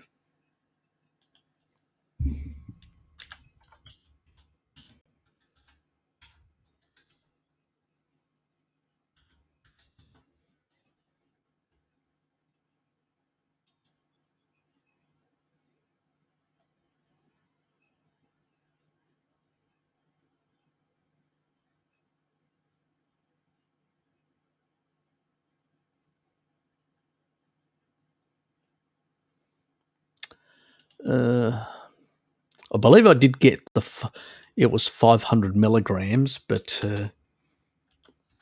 what was it called? I think it was actually the Piper one. Was it? Was it the Pipe? Something like that, along those lines.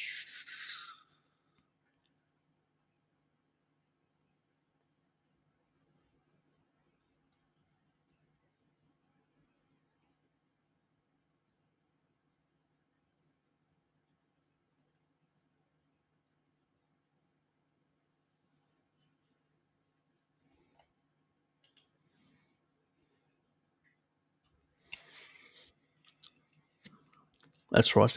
Piping Rock. That's a new. That's not the variety that I got. Where's the other one? Now they've actually got this new one. Strange. They used to have a 500 milligram one in the past. This is years ago, so they've changed their formulation. This company, Piping Rock, but the previous one used to be, yeah. The studies that I looked at the time were about 500 milligrams. I don't know whether 3,000 milligrams is a.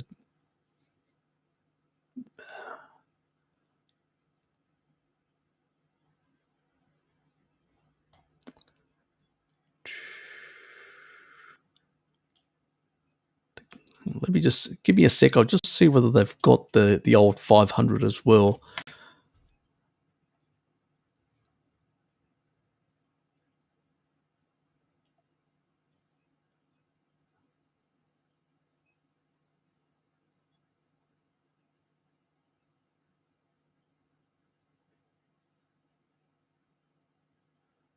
No, that's 170.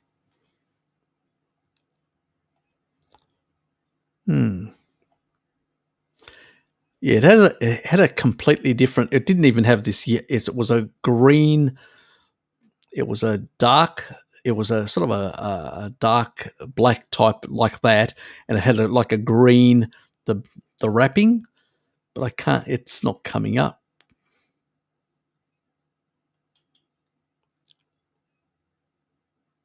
But they do have this one. I'd rather go for this sort of dose, 175, rather than you could actually take two of those. I don't really. Yeah, that 3,000 or whatever. It just seems a bit too high for me.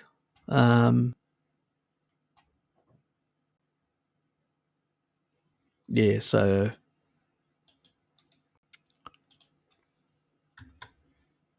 that's the link, and that's the brand that I'd actually used. It's a similar brand anyway. So it's one that they're actually selling on this one. But they had a 500 one there. I don't know where that product has gone. They're not advertising it anymore. So, so basically, don't know.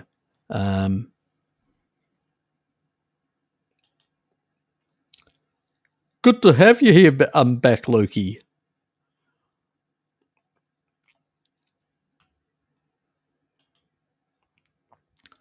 Yeah, so absolutely no idea in that regard. So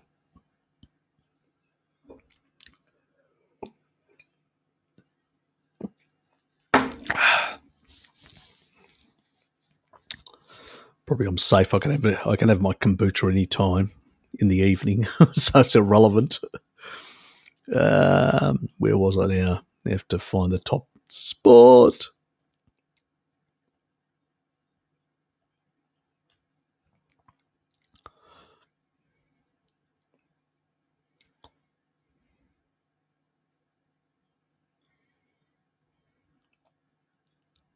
I should have put it in the other damn thing.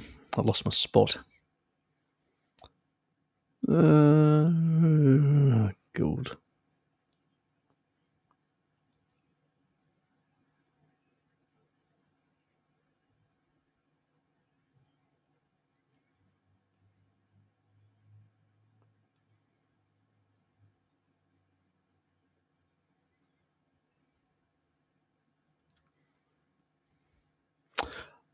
I know, amateur time.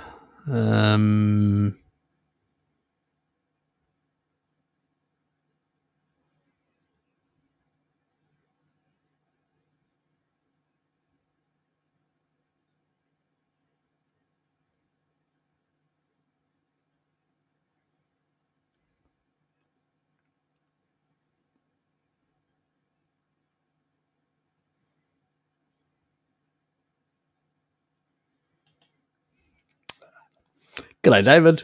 Good to see you here, mate. I'll go down here. Does eating fat, alcohol activate the Randle cycle? It depends on how much.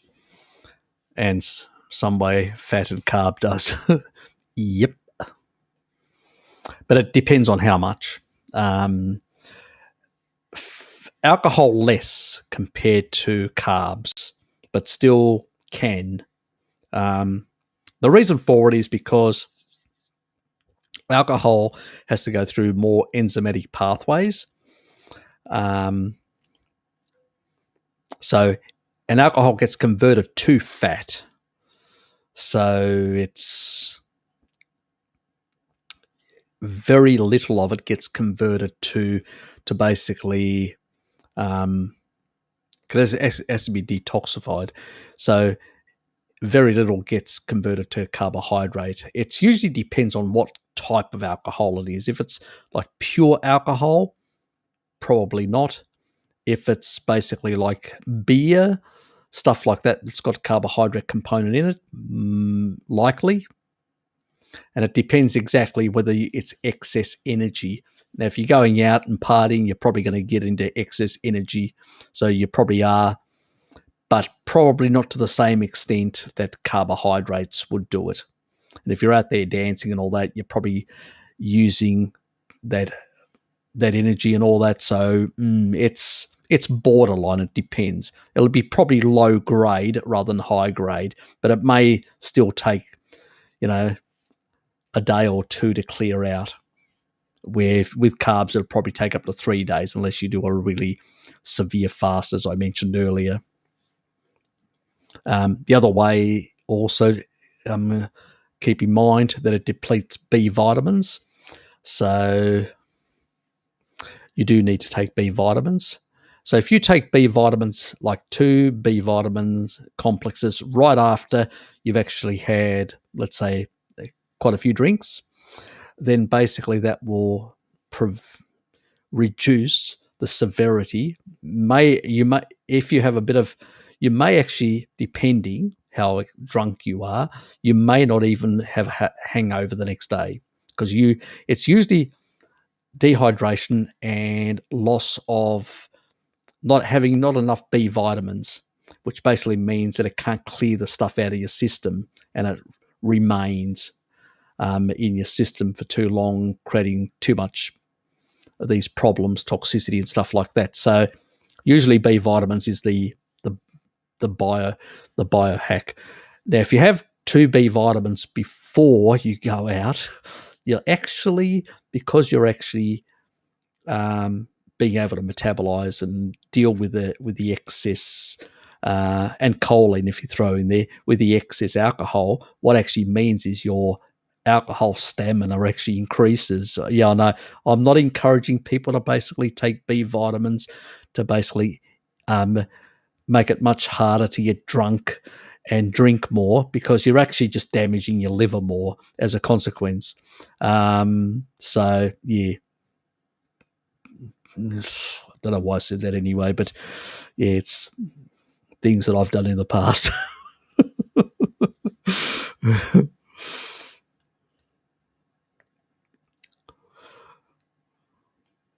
Yes, I should be providing this information. It's not. Yeah, do not action it. But if you really want to do one experiment with yourself, if you had a lot of, a couple of 2 B vitamin complexes and then go out on the terps, the next day, when you get back home, have another 2 B vitamins. The next day, one, you won't have a hangover. And when you're out partying, you will probably not get as drunk, intoxicated, because like other people, you'll be able to manage to drink more. But that's not a good thing either, because it means by drinking more, you're damaging your body more. So, but you won't get as,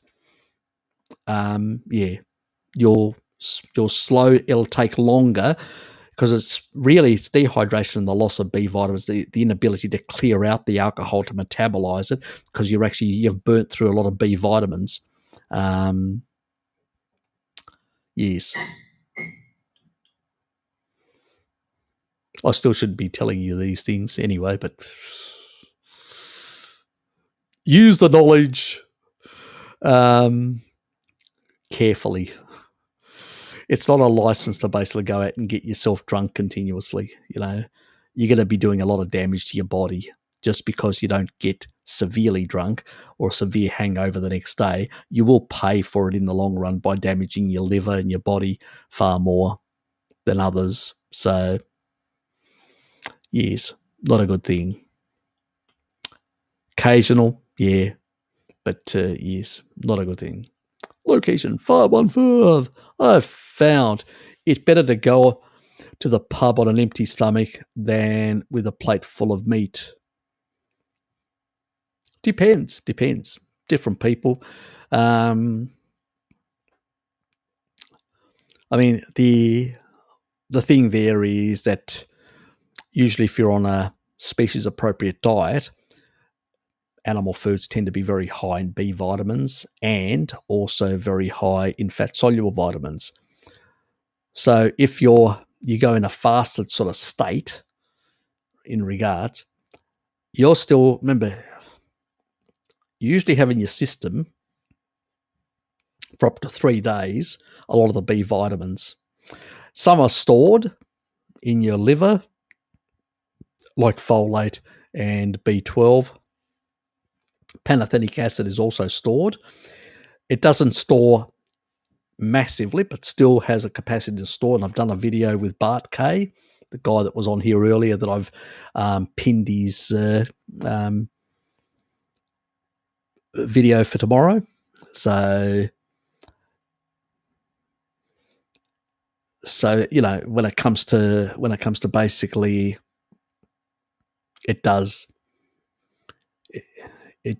sort of, you know, you will have it. But if you were on a sad diet, for instance, and then you went on an empty stomach, it probably would have more deleterious effects than if you had food, because food does slow down the rate the alcohol gets into your system. So, but if you're on a carnivore diet, you're probably not using a lot of the enzymes, because meat does require far more enzymes and far more stuff to break it down and stuff like that, more work.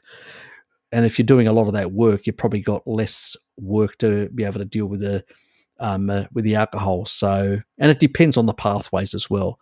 If you've got high detox pathways, yep. If you have low, probably not. Depends on the person. Genetics will play a role in this. So I also have high detox pathways and longevity genes, and people that do have longevity genes also tend to have high detox pathways. So I can clear out within about an hour. I can clear out caffeine, and also I've got a massive endurance on alcohol even before I even knew about the B vitamin trick. The B vitamin trick just helps me not get a hangover the next day. But yeah, I could drink, really drink. So yes, not a good thing in the long run. Does a lot of damage to your organs, whether you have detox capacity. If you're doing a lot of damage, you're not going to live a very long life. It doesn't matter what your genes are. G'day, Christina. Thanks, Loki.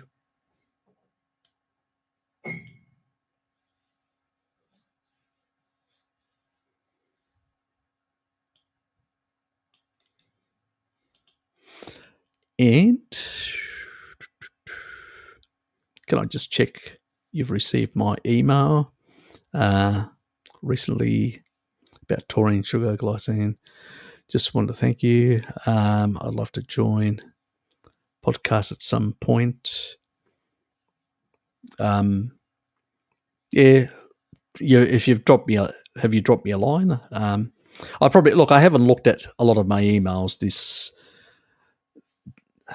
this week at all. I just haven't had a chance. I've just been too busy. So next week I'll look at my emails. There was only one there that I actually looked at. Solanaz sugary seed dole. Solon. llama, can you come up with a simple one? And she had an urgent thing there, and I'm going, okay, that's the only reason I looked at it. I haven't even answered that one. I just looked at it. So, yeah, I'll take a look next week when I get a chance.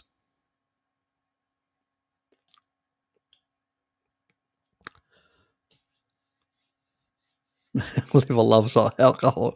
If you consume enough alcohol, the liver grows.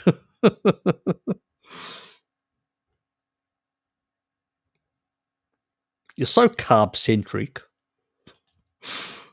I wouldn't go that far.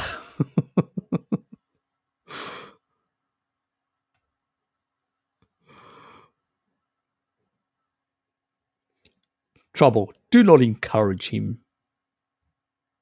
Them. It. I'm just sort of covering all the sort of potentials there. It's Gregor after all.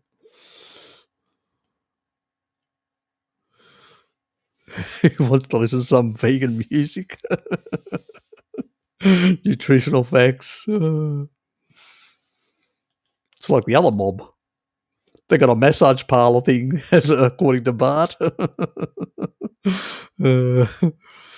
Oops, I better let David be shown.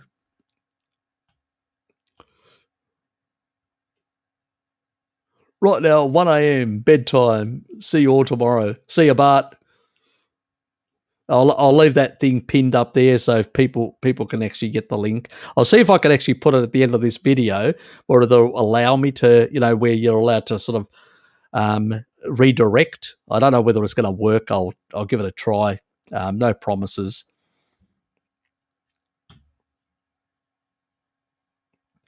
G'day, Mike. Harry, it's a good idea to drink bone broth with a meal, or is it because contains water will dilute stomach? No. Look, water does not actually dilute stomach acid, just to let you know. Water will actually run right through, and actually some water is required for stomach acid. So, yeah, absolutely not an issue. I don't believe too much on the theory that water depletes stomach acid. It doesn't. I just wouldn't even worry about it. So, and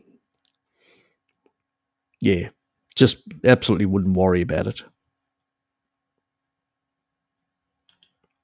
Yes, these damn carb dodgers. G'day, Elizabeth. You said the worst carbs to eat is fruit. Yes, it is. For mitochondrial. But I thought fructose was not used for energy. It was directly to the liver to create glycogen. Is it true? Fructose will go to the liver and actually get converted to fat. It uses the same pathway that alcohol uses. But will the body create some glucose from it? Yes, it can. It can convert some fructose into glucose and then into glycogen. But the same thing can happen for fat. Glycerol can be converted to glucose and then glycogen. Even protein can. It depends. Depends on what the needs are.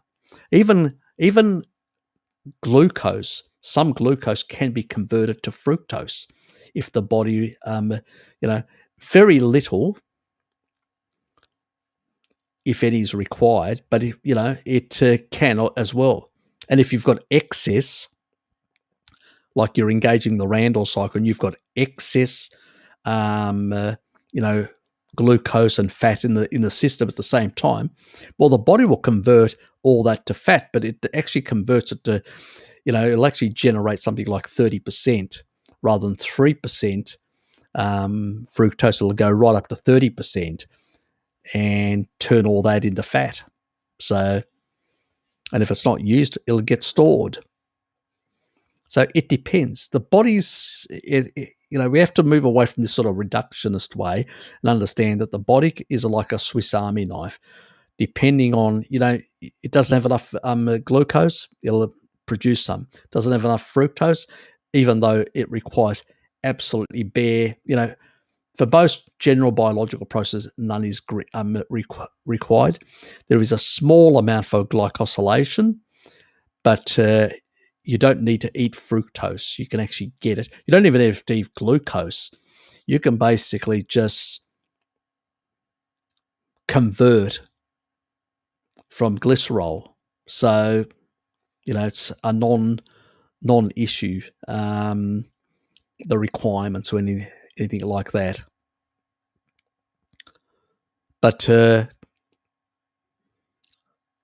problem is that these substances, these carbohydrate substances, are much higher in deuterium, and the body still needs to clear out the deuterium. That means those hydrogens, the majority, a large proportion of those hydrogens are basically, heavy water type, and they need to be cleaved off and replaced. And if you don't cleave off enough of those and replace them, then they can end up in the mitochondria. And if they end up in the mitochondria, they can do damage to the nanomotors. And over time, the more nanomotors you actually damage and destroy, the less energy you'll have, and the quicker you'll age, the less energy you'll have, the capacity to heal yourself. So very, very important. So yes, that is why fruit is the worst carbohydrate you can consume. Yeah, bar seed oil. Seed oils is just a next level. Seed oils is like 255 parts per million compared to, carbohydrates being between, the 150 to 600 to 160. We're talking about nearly double when it comes to seed oils. They just pure toxin to the mitochondria. It's way beyond the level that the body can deplete.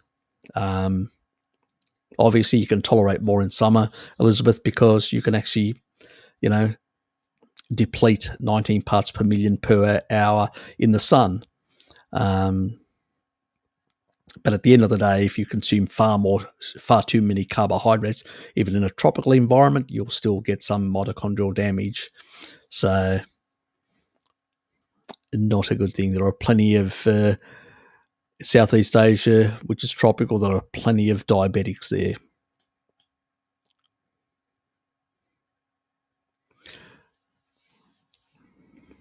I'm happy that the 80% of the people think that things like organs, bones, head, feet, lard, suet, tallow, fish, eggs, etc. are cannibal things. Why more meats for me? It's one way of viewing it, Mike. It's one way of viewing it. More for me. We still need most of the human population to try and get a bit healthier.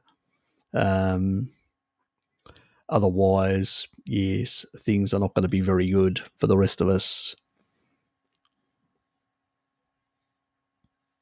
Oops. Get that. He's off to bed.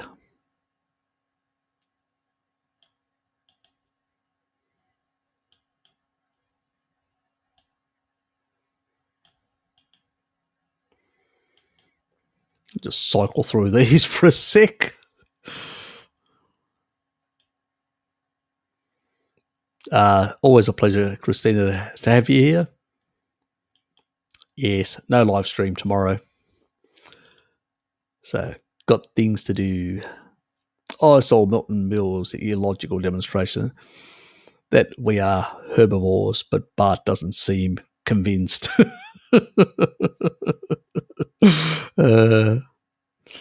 He's a real doozy.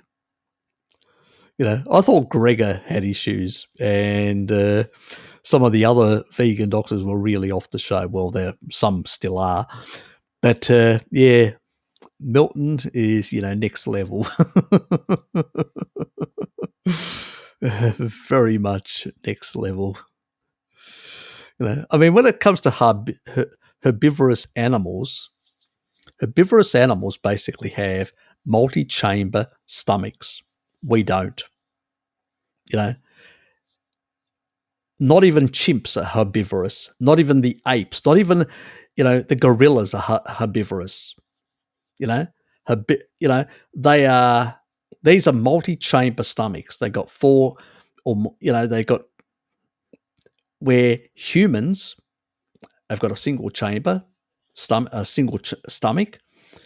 and no cecum. Well, unless you call the appendix. And monkeys and all that have a cecum, and all that does is like a second stomach, but it's where they ferment fiber. And the chimps only have a small cecum compared to the gorillas, which have a very large one. That's the only difference. And we are more like the pig, which is monogastric. So we're nothing like a herbivorous in terms of our gut system, not even anywhere close in that regard. And our stomach acidity is actually more like a carnivore, or even more like a scavenger carnivore. But that's the only reason for that is because we may have scavenged in the early days, but later on we were killing large animals and we were consuming them over a couple of days. And so the amount of, bacterial growth on that meat increased. Simple as that. So we needed to have very lowest stomach acidity to deal with it. But yes, it's completely illogical how they think.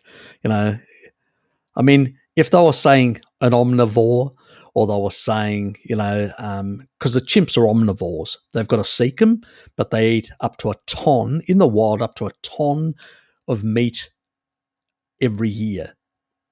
And this is what I did a video. If you look at the videos that I did, chats with Bart, there's actually one of the earliest videos there. It actually talks about the chimps and shows these academics that are out in the field. We're not talking about zoo animals here. We're talking about out in the actual the wild, where they've put cameras in the forests and actually monitored exactly what they eat. And what they eat is basically they go after small monkeys. That's what they eat primarily. They do consume the occasional piglet here and there as as a necessity. Sometimes I'll consume some ants and stuff like that. And at worst, when they're starving, when they don't have a lot of food around, they'll consume, things like some plants, which they'll ferment in their cecum, and then they will defecate and they'll re-eat their shit, their feces, in order to basically extract more nutrients out of them. That's when they're in a sort of a semi-starved manner where they can't get enough in their environment. But generally speaking, they go on these hunting expeditions every day, and they hunt little monkeys. That's their primary food, and that's why they can consume up to a ton of meat a year, one chimp in the wild in these sort of forests. And that's basically more than most people consume nowadays, equivalent. And humans are much larger. So that tells you something, that even our common ancestor was basically an omnivore that consumed more meat, a more meat-heavy omnivorous diet. We just went to the next level, becoming super hyper carnivore, and that's what the N15 data proves. It's only when the megafauna collapsed that we were forced to get the additional energy from tubers and other plants out of necessity, not that because we wanted it. And as a consequence of that move, our brains shrank by about 10%. So we paid for that heavily. But we couldn't do much about it because the environment had changed so radically. So, yes, these things happen. Personally, I've noticed that butchers are happy to sell these cannibal things. Yes, they are. They are like, yep, yeah. Basically, oh, finally, someone who appreciates my work. Rule number one of carnivore: be friends of your butcher. Exactly. Yeah, look, even the butchers that I get stuff, they are more than actually, yeah. And I'll actually ask them for like fat strips. I'll literally go and buy large fat strips, and I'll just, cook up these really nice long strips of fat. Oh, they're nice. So, yeah. And remember, low deuterium. So, great way to hydrate your body with fat, animal fats.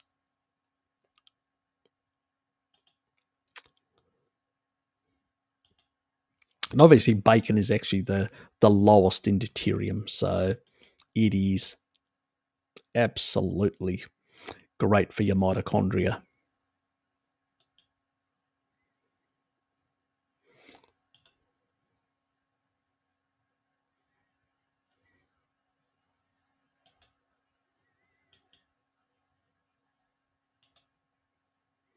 Oops. Move it. Move it.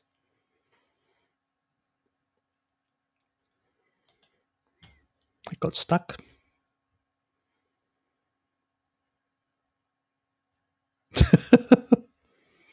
You got a vegan glow. God. That's what I have to put up with. I was going to say, Bart's gone to bed now, so when he hears this tomorrow, that's what I have to put up with.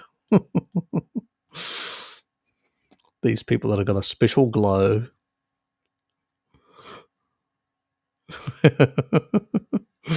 Yes. Good to hear, Christina.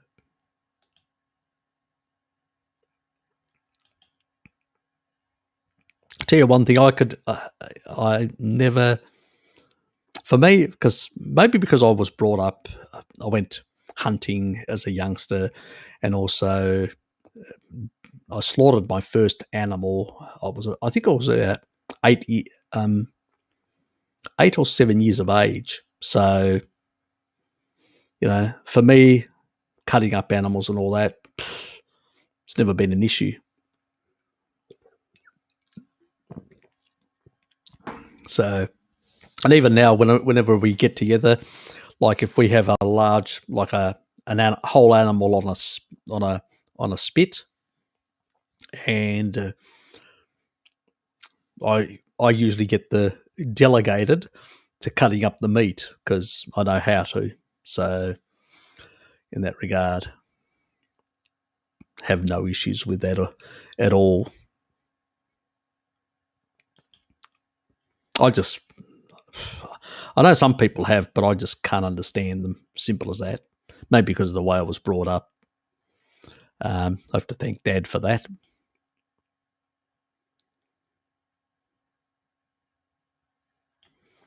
Nope. Meat has vitamin D. Meat has calcium. At the end of the day, it really has to do with the vitamin D. If you're vitamin D deficient, doesn't matter what diet you're on, you can potentially become calcium deficient. So vitamin D that's why I usually say, Mike, sun, salt, and meat. My SSM slogan. So that's pretty much it. Obviously I have dairy and all that, so I get more than enough calcium. And when you get taurine, because taurine regulates calcium, and when you eat meat, you get enough taurine, and the taurine will regulate calcium, magnesium, potassium, all the electrolytes. So the osmotic sort of effects of the water content within your cells and in your bloodstream are basically highly regulated with taurine. So if you have a diet poor in taurine, you will usually have issues with calcium, magnesium, potassium, all these things. This is why people, when they're on a species appropriate diet, don't have these issues.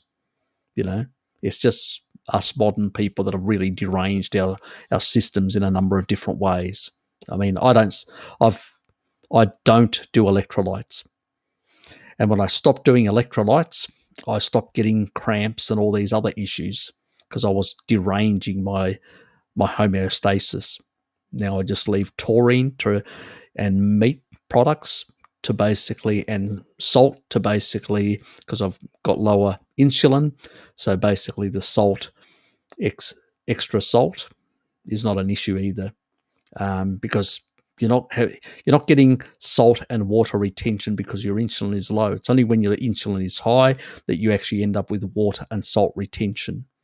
And that's why on a low-fat diet, as Walter Kempner back in the 1930s did, he got people off all electrolytes. He basically prevented his stuff from people from actually taking magnesium, potassium, or sodium. And the reason for that is because when you've got you're pushing up insulin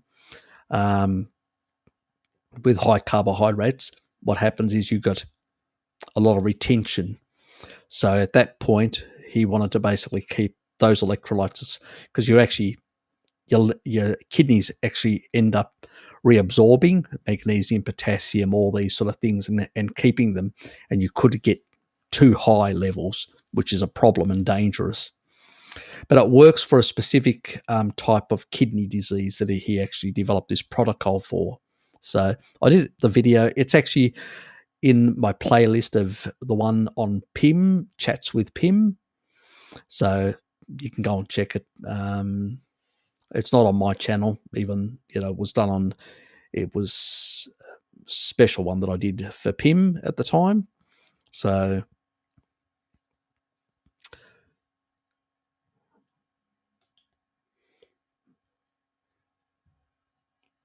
yes. Nothing like being highly flatulent.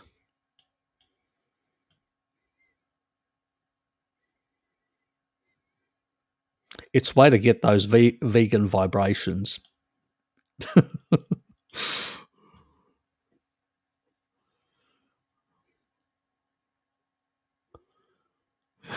Music, exogenous music lover. I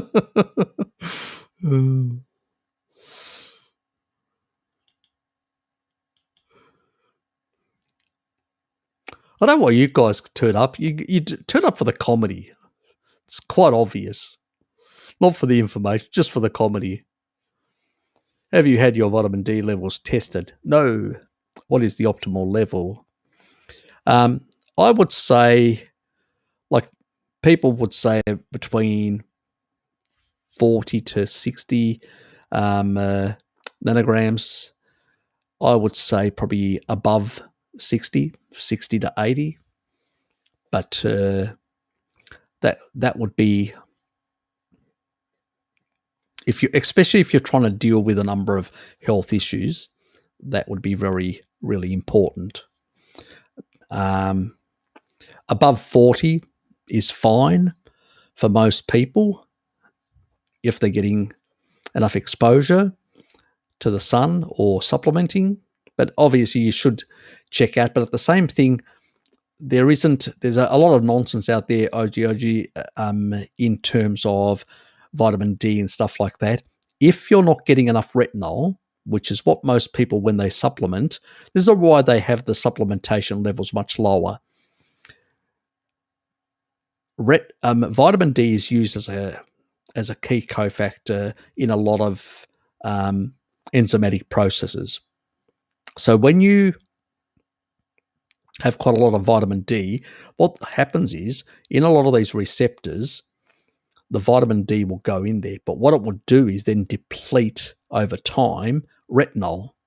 because it requires retinol as a cofactor for a lot of enzymatic processes. So it's not that they compete, but it's actually that they utilize each other far more, the fat-soluble vitamins. And so it's critical that you're getting enough retinol. On a species-appropriate diet, you're probably going to have eggs and maybe a bit of liver now and then and stuff like that, and plenty of fat, animal fat. So you're more than like butter and stuff like that. That's why I'm against coconut oil and stuff like that, because why have something that doesn't have fat-soluble vitamins? So that's why I tend to steer towards the animal products, which have got more fat-soluble vitamins, and they tend to balance each other out quite well. Traditionally, I never supplemented in the winter. It's only because of COVID that I supplement to avoid, the risks. But otherwise, because a respiratory infection, and you can actually mitigate a lot of the actual effects, as I've discussed this before in other live streams, and my first COVID one was all about vitamin D anyway. And the thing is that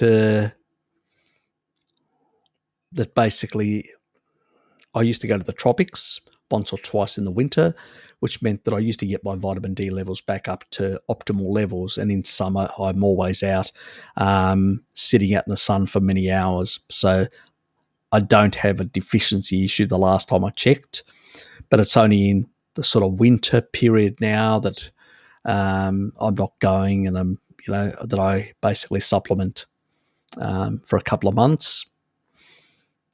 And then when I get back into the summer period, in spring and summer, I'm out. I don't bother supplementing because I'm out in the sun for plenty of hours. So it's a non-issue for me. So I don't waste my time, because I've tested myself in the past, so I don't need to test myself. I know where I'm usually about at the same time. I'm around the 50, sometimes 60 nanograms per deciliter, but I'm fine at that level. If I basically had an autoimmune issue and stuff like that, like Lukey did, so I recommended much higher for him, but also recommended that he eats more animal foods and fats and stuff like that to keep his retinol up, which is really important, and the MK4 and stuff like that, the vitamin K2. And he did much of that. He changed his diet and sunbaked more, and it improved his health quite a bit. So he had Hashimoto's thyroiditis, which is more or less completely reversed. He doesn't have any of the symptoms or issues like that. He's discussed it. I don't know whether you've seen when he's come on to my channel. He's one of my moderators, Luke Gear, and he's way better than what he used to be in the past, and he can attest to that. So if you take a look at PubMed and research, there are thousands and thousands of studies showing a strong statistical relationship between vitamin D and autoimmunity of all sorts. But only there is a lot of studies out there that are low dose ones. They show practically nothing, and that doesn't surprise me. But the high dose ones, they all show a very strong relationship. And the clinical studies are even more dramatic, but they're using very high intravenous doses, so it makes a big difference.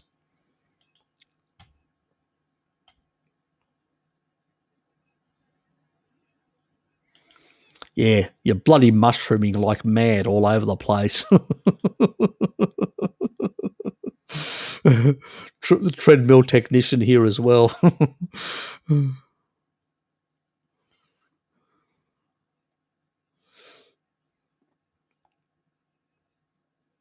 Oops.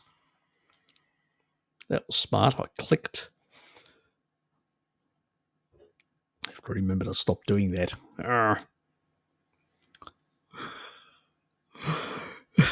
Exactly. You tell him, mate. He's only his technician. He needs a technician for his treadmill. And he's a fine technician at that. Vegan clone wars. Oh, thanks, Tom. You got a witty sense of humour like myself.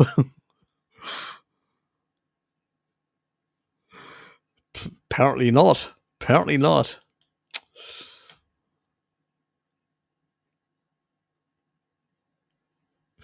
Can't think.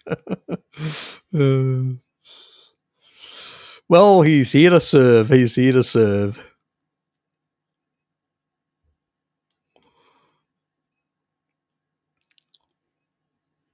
Oops, oops. It was Luke with it. I'm back. Why does Sean Baker treadmill get better results? He's a special individual. He's a machine. Not many people in his age bracket that can actually perform at a world record level. Yes.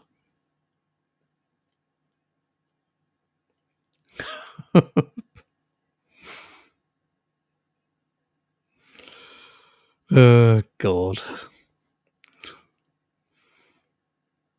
Does it have to be titanium neck brace? I can think of some other type.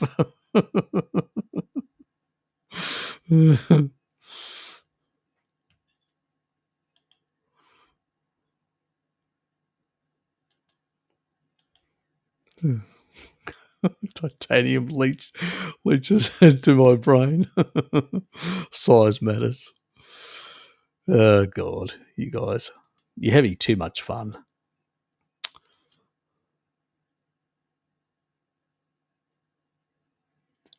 And very well said, you know. Give it the snip. Nothing like the perfect misanthropist solution to humanity's woes.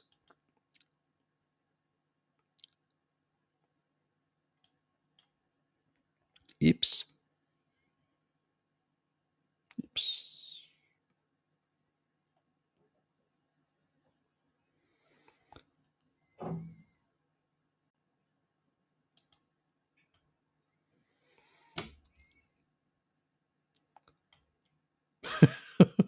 Exactly. Just shows how brainwashed people are. Exactly, Christina. Yes, it's a funny, funny old world.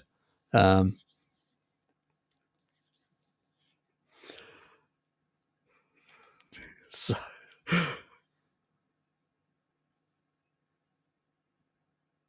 I'll just hit that. Yes, Tony. Good to see you, mate.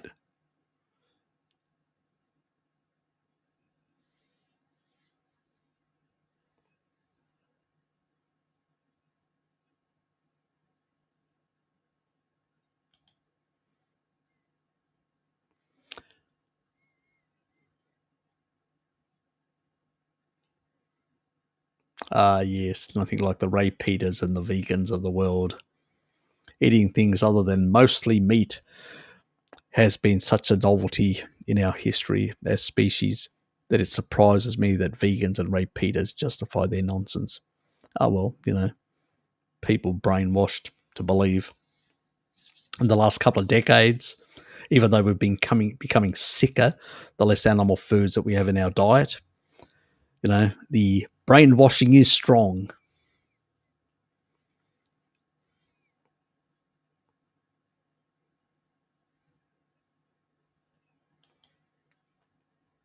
Yes, Christina, why would you ask? No, it's just bloody kombucha, a kombucha thing with apple cider vinegar. sort of. What is it?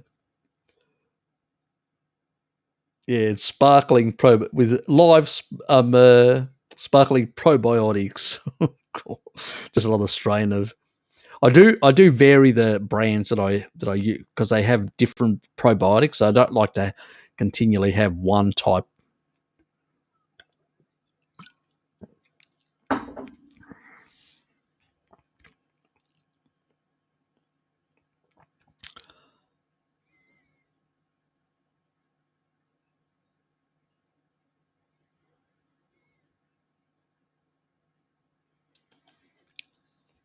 Yep, vitamin K2 is in meats.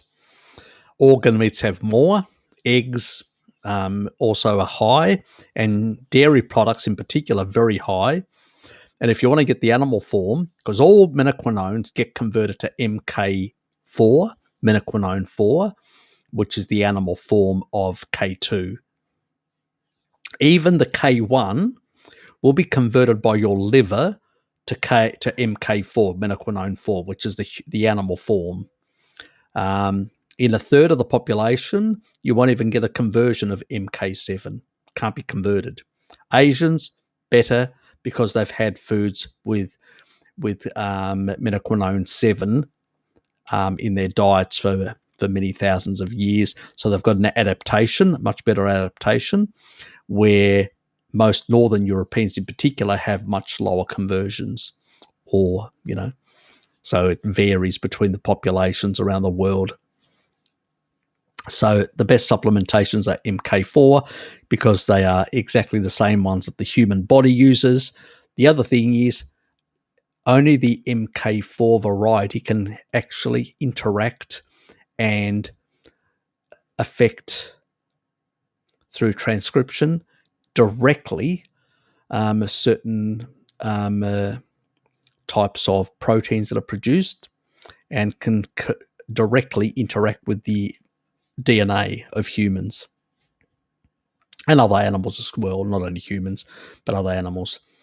So menaquinone 4 is the only one.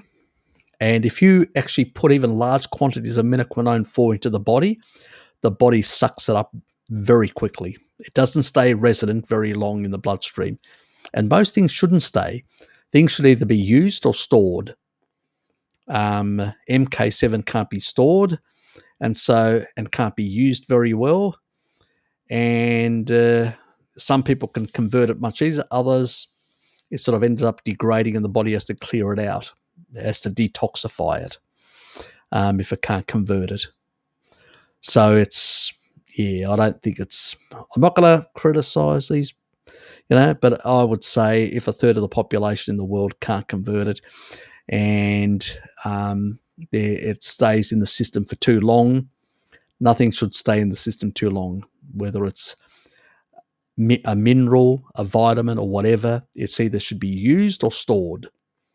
When things remain in the bloodstream for too long, it means that somehow the body naturally doesn't know what to do with it, to put it away, to store it, to use it, or whatever in an efficient way. So there's an issue there. Anything that resides in the bloodstream for too long, something isn't being properly regulated or functioning to basically deal with it appropriately. So they usually consider this as, oh, look, so much remains in your bloodstream for hours. Yes. And what sort of reactivity does it have in there? Nobody's looked at this. It could become a pro-oxidant or something, who knows? So I tend to say, yes, better stick to the stuff that's species appropriate. Menaquinone 4 is. Now, in dairy, the best cheeses is Gouda, Brie, and Camembert is 100% MK4. There's no other menaquinone. Other cheeses vary, but when it comes to Gouda, it has similar quantities or amounts. And any meat that comes from a bird, which means the descendants of dinosaurs, tends to be very high in MK4 as well. So having a bit of whether duck or goose, or if you're adventurous, emu meat or chicken will tend to have more menaquinone 4 compared to the other meats. So, as I said, I vary my different meats. I have chicken at least once a week. I have beef once or twice, seafood twice a week, and the rest of it's pretty much pork primarily because I like it. I try to at least get once a week bacon quite a bit of it. I'll just basically pig out on one day on bacon. Yes, probably on Monday this week.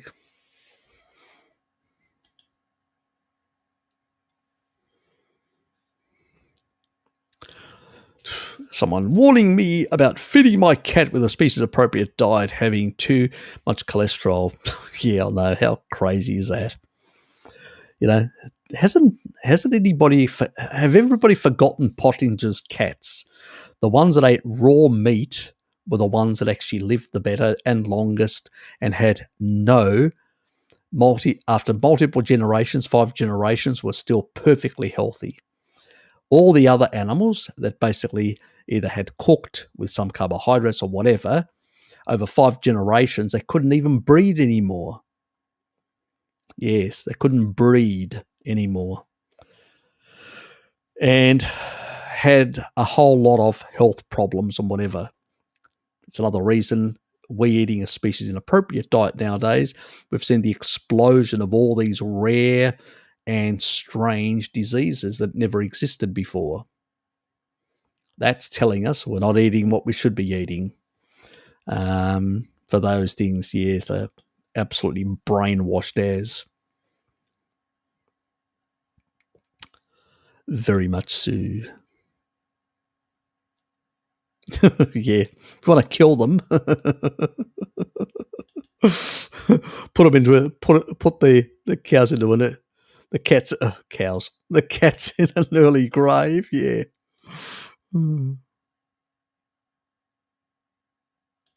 Ah, yes, magical stuff.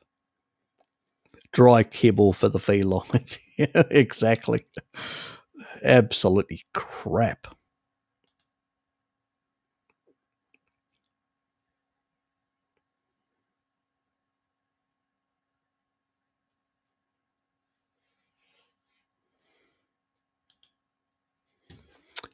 And Elizabeth, how do we know we are using fats to create our own water, and if not, how much water we need to drink in order to get to not to get too much deuterium? We know there are experiments. I just haven't shown the information. The body actually depletes deuterium. It's actually, there are a whole lot of enzymes that actually involve even the citric cycle, and basically is part to generate water and can actually remove through the dehydrogenase, can remove deuterium isotopes and replace them with,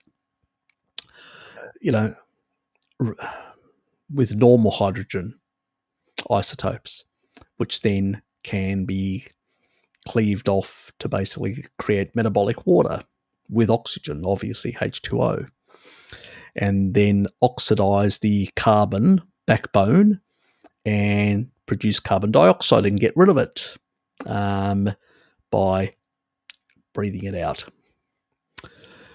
But these are well-known physiological stuff. It's not, this is, if you want to go and find out how some of these things work, if you get a more up-to-date book on physiology, it'll explain some of this, the better researched books in that regard. Actual water is high in deuterium at sea level, 155 parts per million, which is exactly the same level that sugar is. So consuming water and consuming basically puts the same level. So if you have too much water, what you do is you basically damage your mitochondria at sea level. If you have water from high elevations, that is much lower in deuterium. It can be down to 130, which is a safe zone. So that water is basically, the fractionation is reduced. And so because of higher UV at higher elevations, which depletes from the water body. Same thing happens in photosynthesis. Leaves have very low deuterium water. Again, cactus being one of the lowest, again, due to photosynthesis, due to the UV effect on, and what happens is those heavy isotopes are pulled, are reduced through the photosynthetic effect. So that's what usually happens. So no, you should hydrate with fat, not water. Obviously, having I have a bit of water now and then, but even the tribal people that went out with Mary Ruddock, they didn't consume water. They were hydrating with fat. Your body will hydrate with fat. As I've said before, 1 gram of fat will produce 1.1 mils, 10% more of water, metabolic water, low in deuterium. Where carbohydrates, on the other hand, dehydrate.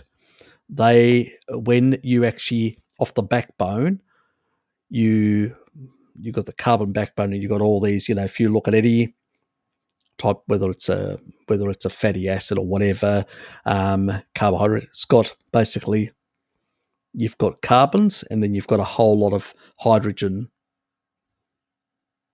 You cleave those off. Now, the ones that are, how many of those hydrogen ions are going to basically be deuterium or not depends on the food that it's concentrated. Now, when it comes to carbohydrates, they have far more. So what happens is, because it's much higher, you basically have to cleave off far more of these and remove them and get rid of them, urinate them out. That's why urine is very high in deuterium. Do not drink your urine, not a good idea. And it's the way the body gets rid of this sort of stuff. So if you consume a lot of carbohydrates, you will become dehydrated, because carbohydrates, for 1 gram of carbohydrate, you only get 0.44 mils of metabolic water. So basically, 50.56, more than half the hydrogen is going to be basically, has to be got rid of because of the deuterium content. So you actually generate less water, so 44% rather than 110% with fat, and keep hydrating yourself. 44%. So you've basically got a 56% loss. So you have to make that up. Otherwise, this is why when you consume sugar, you get thirsty. It's not accidental. Your body's trying to get low deuterium sort of water. That's why sugar dehydrates. That's why alcohol dehydrates. Anything that's high in deuterium, because alcohol is as well, anything that's high in deuterium dehydrates more and more. So, the animals that actually live the longest and do not show their age at all is something like a camel. Why? Because it's a deuterium depleting machine. Its hump is full of fat. It hydrates itself from fat. Most animals in nature usually hydrate themselves from primarily fat, carnivores and all that and stuff like that. Animals that hydrate themselves have a constant need for hydration, is basically animals that consume carbohydrates, and they don't live as long. So let that be a lesson to you. If you consume more foods that are high in deuterium, you will live less, because you'll damage your mitochondria. And the less mitochondrial density you have over time, it means less energy. Less energy, less repair capacity. Less repair capacity, your cells age quicker and damage quicker. So it's just downhill from there.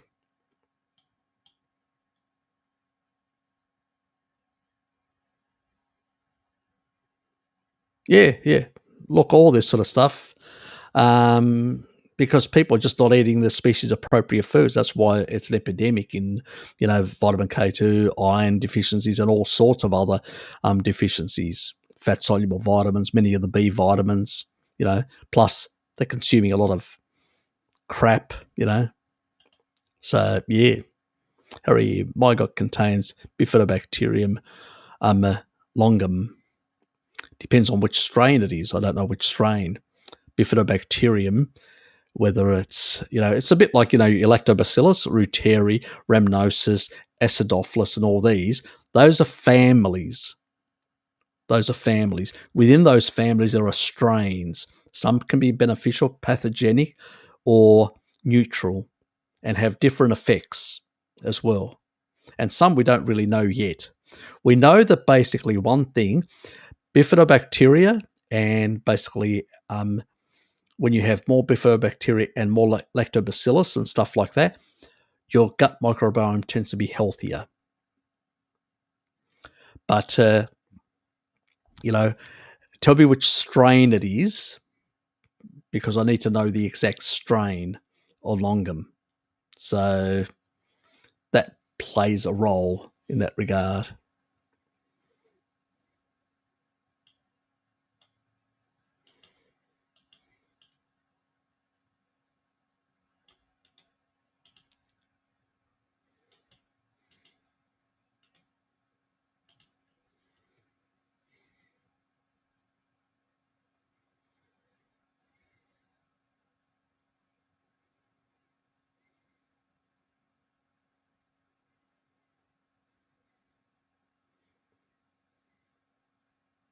See, there are 32, I just couldn't remember how many, 32 species that belong to this genus of Bifidobacterium.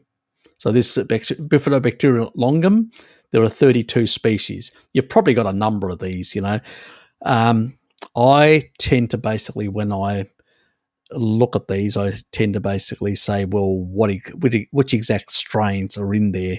So if you're getting a lab that doesn't actually tell you all the strains and just talks in general about the different groups, it's less informative, so to speak. But generally speaking, look, if you've got more bifidobacterium and lactobacillus of different types, generally you're much better. When you come out of the birth canal, when you're born as a child, you're coated with lactobacillus. It's the reason why if you take a look at the mucosal boundaries, like the anus, around the organs, around the genitalia, so to speak, the reproductive organs around there, those areas tend to be more acidic. And they usually have more beneficial bacteria like the lactobacillus, which are acid loving, which basically are very protective for the body.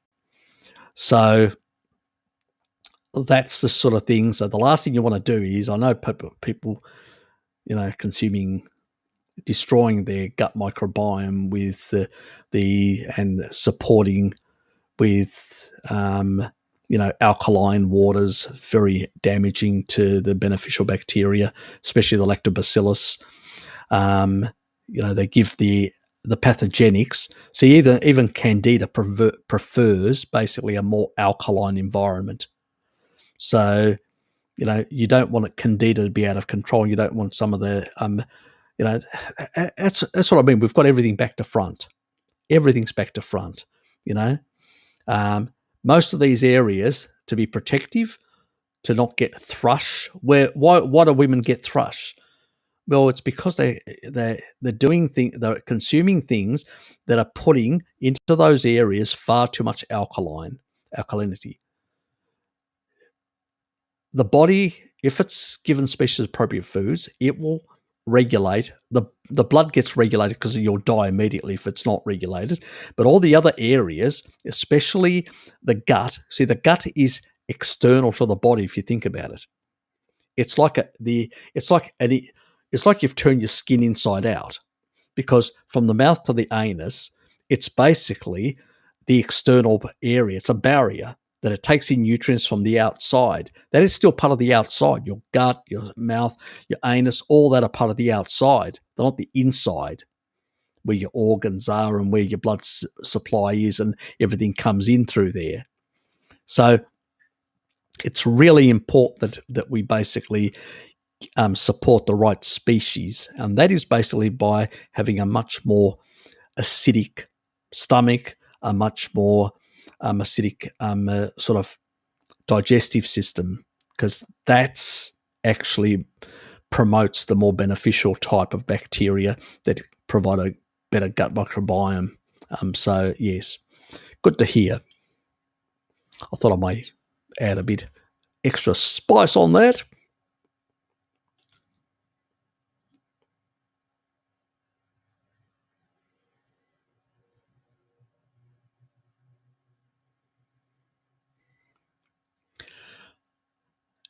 I've done a whole lot of videos on basically on the a number of types of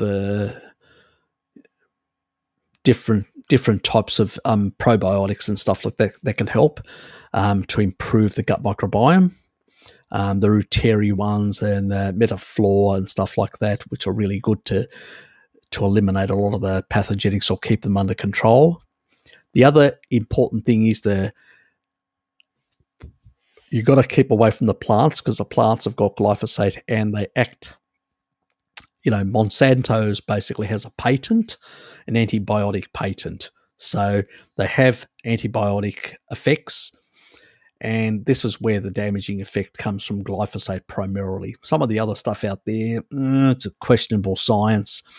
But when it comes to this antibiotic thing, I mean, they registered it themselves. They are well aware that it has this. It's like taking antibiotics continuously. So if you're on plants, especially today's plants that are all sprayed with glyphosate, or Roundup as it's called in Australia. But yeah, it's a big problem. But B vitamins play a big role, because all the beneficial bacteria tend to exchange B vitamins, both the bifido ones, the lactobacillus and all that. They exchange B vitamins amongst themselves. And so they also require more vitamin D. So you need to maintain good vitamin D status, and you also need to basically have good B vitamin status, because they need to. Now, I've got a little protocol where I usually recommend people take 10,000 IUs for 3 months. Usually, most of the time, I usually say to people, because I'm not sure what their retinol or other fat-soluble vitamin status is, and I usually say, to be safe, 5,000 IUs per day in winter. And if you're getting sufficient retinol and MK4, then go to 10,000. But while they're doing this protocol, I usually recommend a B50 complex, and you don't want to take it for more than 3 months, because you may end up with too much pantothenic acid.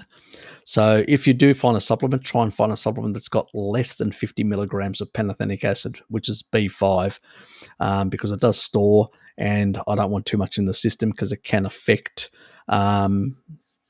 some of your, well, it can cause, in some people, it can cause issues like insomnia and stuff like that. So we don't want too much in the system, but we just want to do it for 3 months and no more. And that's basically with vitamin D. And what you'll do is you'll actually increase your beneficial bacteria. So, and that will help you basically,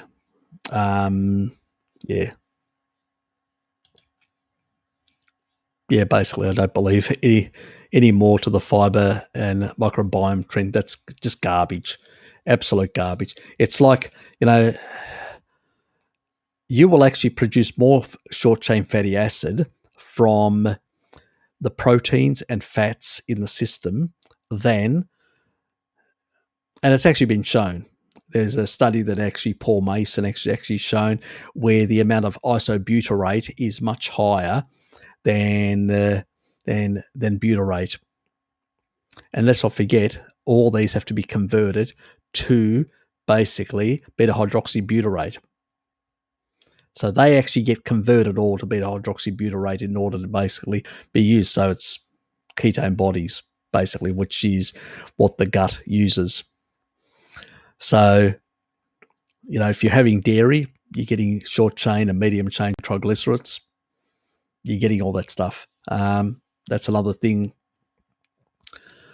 why it has such benefits. And if you're basically getting enough B vitamins for that period of time to basically get your gut microbiome restored, it's a restoration of your gut microbiome, plus the vitamin D. These beneficial bacteria are much more sensitive to vitamin D status. It's probably the reason why there is such a strong association between the gut microbiome and brain conditions and health and stuff like that, and cardiovascular and all this. It's probably because of the importance of vitamin D and B vitamins to supporting the beneficial bacteria. Fiber has absolutely nothing to do with it. I mean, they've used like inulin and other fibers to basically see, like giving people mega dose to see whether there was an improvement. Nothing, no improvement. So they've done the experiments with pure fiber and fiber supplements. They don't work. It's just another one of those bullshit things. Yeah, okay, you get a few short-chain fatty acids, and that's all, but it does a whole lot of other damage in there. And at the end of the day, you can still, from fat and protein, you can still get short-chain fatty acids, actually more short-chain fatty acids, as Paul Mason demonstrated in one of his the studies that he actually showed, due to isobutyrate, far more. The only thing that we didn't get high, was much lower, is acetone, where on plants you'll get more acetone. Problem with acetone is it actually is gluconeogenic. That means it will get converted to carbohydrate, to sugar. So why would you want that extra? And that's why, when people say about fiber, yeah, you can actually, even fiber can actually, due to acetone, can actually be converted through the liver back into glucose. So yes, fiber and having no sugar, bullshit.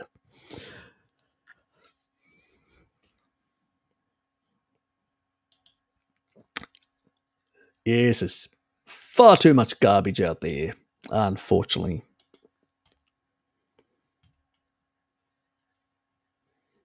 Thanks, Lemmy. I just noticed.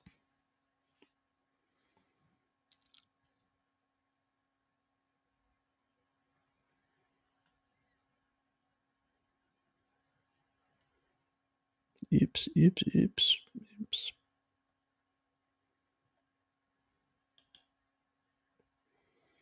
Thank you very much. Thanks, H. So glad I discovered you and Bart.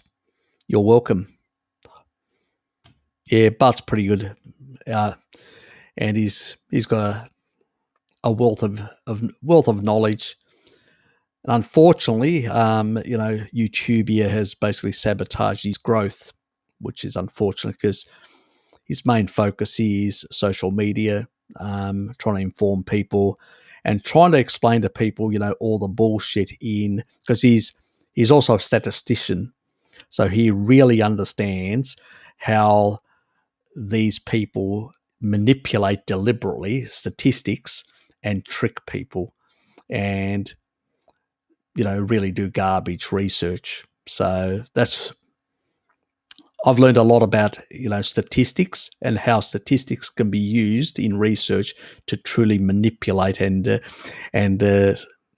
be adjusted and basically come up with completely the opposite. And when you actually have access to the raw data that they actually collected, it's the complete opposite.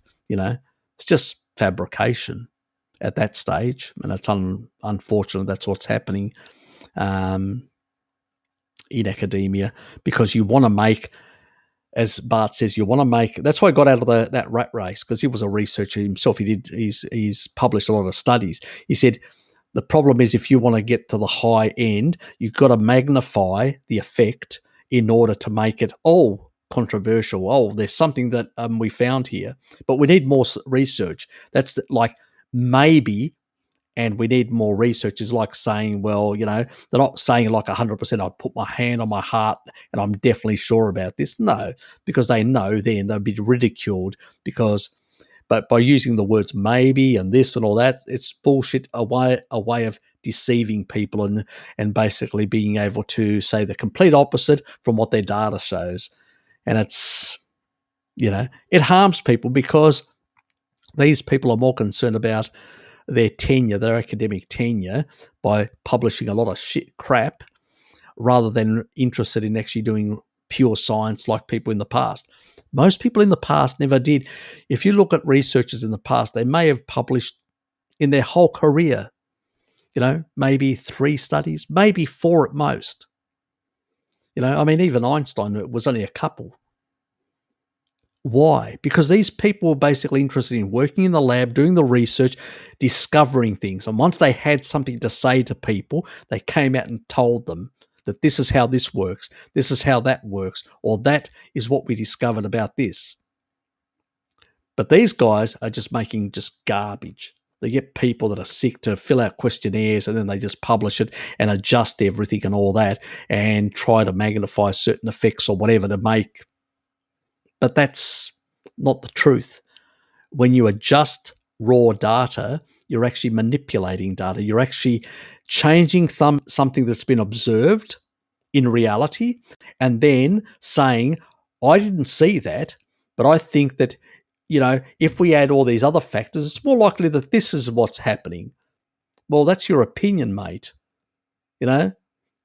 You've just altered the data and changed the magnitude of certain effects in order to basically push your own propaganda. That's not science. Raw data is what counts, not people saying, I'm adjusting it, and as if they are godlike in their accuracy. What a load of crap.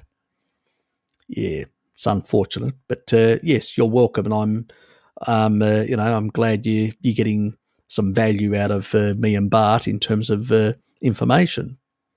Enjoy, and thank you for the contribution. Actually, my cats do not drink too much water. I think I will pay more attention to them. Yes. If they're getting enough fat, Elizabeth, they will not need to. When animals are getting sufficient hydration from fat, it's only when cats are not getting enough fat or dogs are not getting enough fat. When animals or humans are not getting enough fat to hydrate, they will basically go for the tap. They'll go for the water, basically. I better have a bit more water, that is. I told you that water will be the end of me.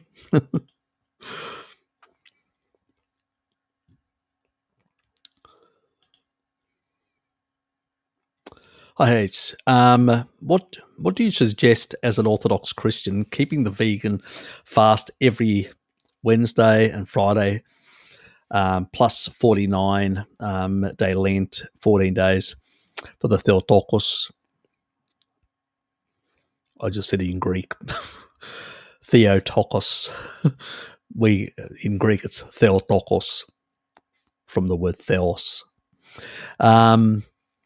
Plus 40 days before, nativity of Christ. Look, I tend to basically not do a vegan. I know, people do within the Greek Orthodox. It's like fasting is that, and feasting is basically eating a lot of dairy and a lot of meats and stuff like that, and bugger all that. It's like going from nearly a carnivore to vegan and back again. But all the actual plants are all cooked. There's no raw crap or stuff like that. They're all cooked, so they're less harmful to the body. But I just give them a miss, personally. I just fast on those days with nothing whatsoever. But when it's, multiple days and all that, I go for certain seafoods that, like, that don't have blood or stuff like that. So that's pretty much it. You can go for certain seafood. So if you've got special dietary needs, look, the Greek Orthodox is quite flexible in that. And if growing children are not allowed, not permitted to fast at all, and pregnant women are not permitted. it's discouraged, or actually considered dangerous and discouraged. So fast is basically, in the Greek Orthodox faith, is basically going without what God has given us, animals and stuff like that, to enjoy those things. It's going without those things for a certain period of time. I mean, even olive oil is not allowed on a number of days, as you probably know if you've looked at it. So it's quite strict in that regard. But I tend to go by the attitude that our faith is flexible on these.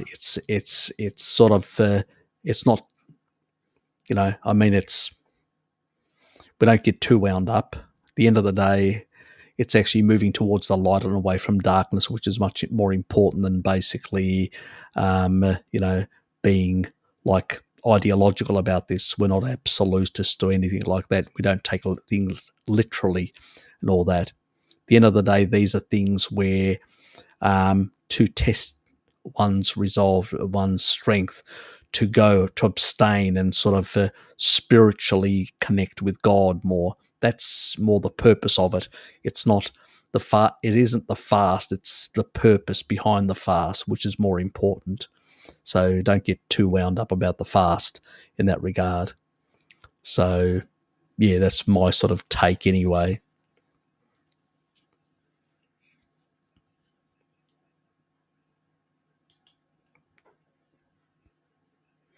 And if you do, go and see one of the priests and chat with them.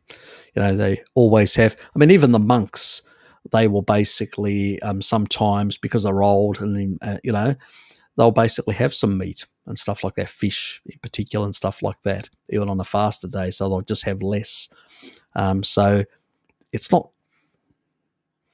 the purpose isn't the food. It's more abstaining and sort of spending more of that time in a connection with God than more. It's more that than the actual. It's less. It's like less of the worldly type pleasures and stuff like that. That's more it. So yeah, let's not get too wound up about it. Do you ever have sources to back up the info that you gave about deuterium? Yep, in water and animals aging less and hydrating themselves with water instead of fat for informing people around me. Yeah, I'm going to do some videos on deuterium and sort of show the different quantities in different foods and stuff like that, how much there are. I just haven't got around doing it yet, mate. So I will be doing a deuterium thing. So it's in the works to happen. If not next month, the month after that. So it depends on how much time I've got. But yeah, it will be done in that regard. I may do a short one, probably not next week, maybe the week after, a short one, just to show the quantity in different things. So you've got an idea of what is the amount in all these different things. Yeah. I've actually, in the one that I did, my cancer one, I did cover a bit on deuterium there, and I actually showed some of the video on, with low deuterium water, how they were reversing cancer in dogs, because it is actually a veterinary supplement now in the EU, the European Union. As I said, if I ever get cancer, treat me like a dog. But yes. So there is good science behind all this, but I just haven't done the videos in that regard. So I know, you want to talk about this thing with other people out there. Yeah.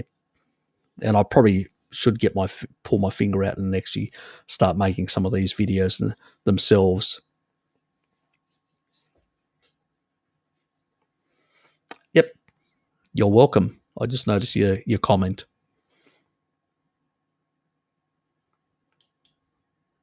Yeah, it's stuff that we need to do because it's another one of those, it's important to basically understand how it all works and stuff like that. I want to do some simple stuff, and then I'll go and I'll show the citric cycle and how, because fumarate hydratase is the key branch point, where metabolic water is produced. And this is where the importance of how deteriorated that water is from fumarate hydratase.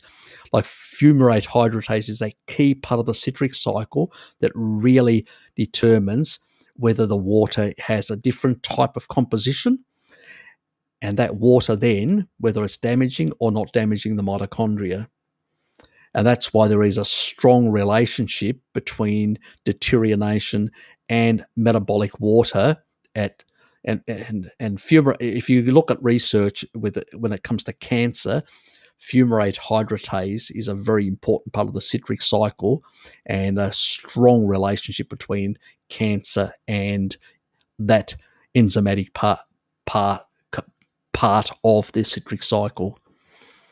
So yes, we'll definitely be looking into that sort of stuff. But I'm gonna, it'll take me time to basically work out exactly how to explain it without confusing people. If you see the way Laszlo Boris does it, he's got this whole board full of this biochemistry and stuff like that. And if you were to see it, you'd run away scared. So it takes time to basically take something as complex as that to explain it in how do you put it together in a way that you guys can understand it, which is the key thing. So I probably will show you some of the Russian studies, because that's where all the research started decades ago, back in the 1960s. And that's why I get some of the information. I have to translate them to get how many parts per million in different things, because none of this research is done in Western countries, because it's all Eastern European, because they were doing hardcore basic research, where in the West it's all pharmaceuticals and crap like that. That's where the money is.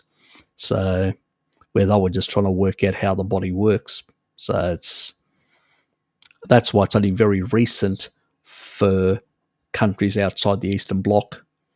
And it was really the fall of the Soviet Union that basically opened up the rest of the world to a lot of this information, light, deuterium, and all these sort of things, which these people knew for years. I mean, there are people in Siberia that the majority of the people living there are living well over 100, in the 120s or whatever, and some people are claiming that some of these people are even up to 140. I doubt that, but even over 120 are the majority of them. That's very old, and what they've found is the water in that area, that locality, is very low in deuterium. It's around the 132, which is just above the cutoff point, which is 130, compared to the majority of water the rest of us consume, which is 155 parts per million. So, and most of their food is also low in deuterium, because they water all their plants and everything else and other foods and their animals and all that with low deuterium water. So they maintain very good mitochondrial health into old age, and a lot of energy and a lot of strength. So this population is in, I can't remember which part of Siberia. So there's a lot. This is how they sort of stumbled on this, saying, why are these people living so long, and started looking into all these different aspects, and then noticed that, this deuterium issue, and why they had greater mitochondrial density. They just couldn't understand, why do these people have greater mitochondrial density? Very similar reason why the camels do as well. Camels don't show their age. When you look at a young camel and an old camel, you can't see a lot of age difference. And the reason for that is because they have such good mitochondrial health. They can repair themselves and maintain themselves in a youthful way. It's only when they get very old that what happens is at the end of the cell division, when your cells can't divide anymore, all your cells become senescent very rapidly and you die very rapidly. That's how all organisms die. And the question is, are you living like that and dropping dead, or are you declining over time by damaging your mitochondria and having more senescent cells, more damaged cells and stuff like that? That's the problem. So, yeah, how damaging. And remember, when you actually damage cells and they become senescent, they actually then start producing inflammatory cytokines, and those cytokines can damage neighboring cells around them, and when you damage cells around them, those cells become senescent as well, and so your tissue starts aging, starts getting old and damaged, and that just adds.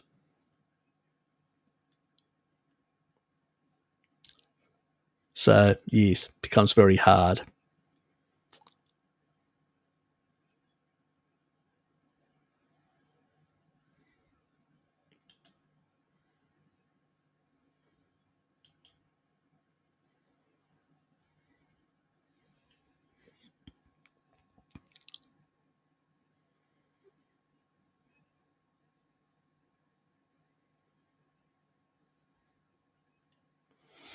Yep. Do check my videos, and I've got actually on the Lactobacillus reuteri. There are 2 strains, and those strains can actually fight C. diff and take out a number of things. Metaflor, which is the other one, the German one, that also can take out dysentery and all sorts of pathogens as well. Really good. I've used both. And a number of other people that have used, subscribers have used both. They've actually improved themselves substantially. Nice to see you. Thanks for being here. Love your vaccine videos. Nice to see you live. We are talking about gut health in the stream. Do you have any suggestions for ridding Listeria? I've checked. I've actually done videos where it covers on a lot of this sort of stuff. Vitamin D is very important for a lot of this sort of as well, for your immune system to be well regulated. So, and vitamin D is also very important for the gut microbiome.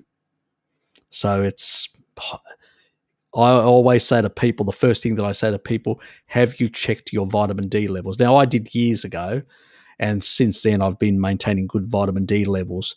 So, once you test yourself once, then you do some changes to your lifestyle, then test yourself again, and you see that you're consistently staying in a very good level, then you don't have to worry to continually test. If you're eating and doing certain things, you should be in good level. Really important for the beneficial bacteria. They need to have good vitamin D levels. The immune system needs to be regulated. All these things improve when you've got a good vitamin D status, and B vitamins are very important as well. So look into that. I've discussed it. You'll find a lot of the others. I am looking at shortly at some stage to try and put every video that I do is I try to actually provide the science to back what stuff, but I'm actually thinking at the moment, well, at this stage, maybe I'll do some of the protocols just to explain to people what to do, and then provide the information later on just to be able to get that stuff, because trying to put videos with a lot of sciencey stuff can tend to basically is very time consuming, and I've got a day job which makes it very difficult for me to basically, this is not my full-time gig, so I try and get as much good information out for people, but it's sometimes I get more, sometimes less done, depends on. So just keep an eye on. There's a lot of content in here if you want to check for all sorts of things. I need to change some of my titles of some of my videos. I'm going to go through and try and look at some of that and try and how can I put it? Try and improve the way I'm calling some of this sort of stuff, because at the moment It's basically it needs to be done in a way where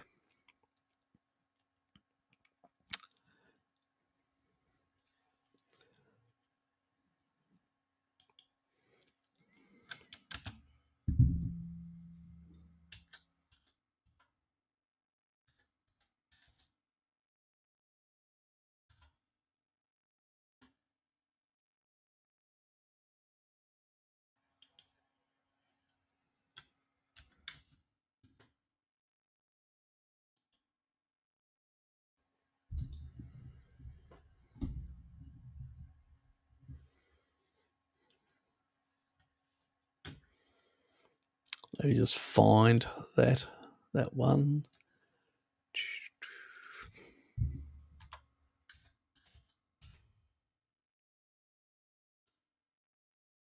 Where is it?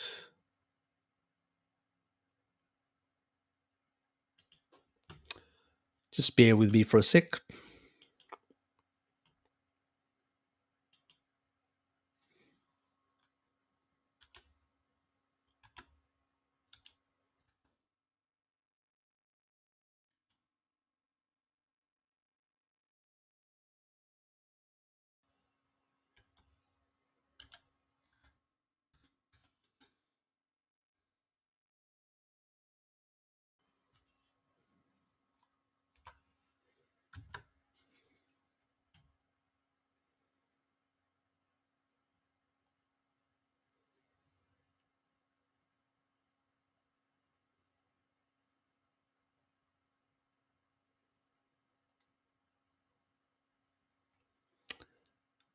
Where is it? Oh, there it is.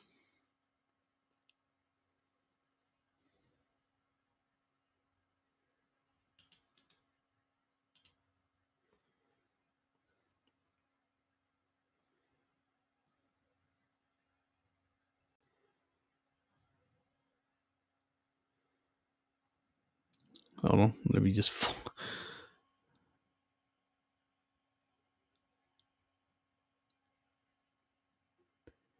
Basis TX. This one can help.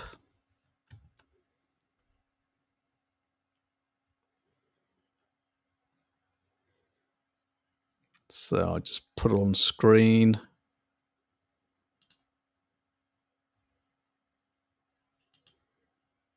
Come on, share.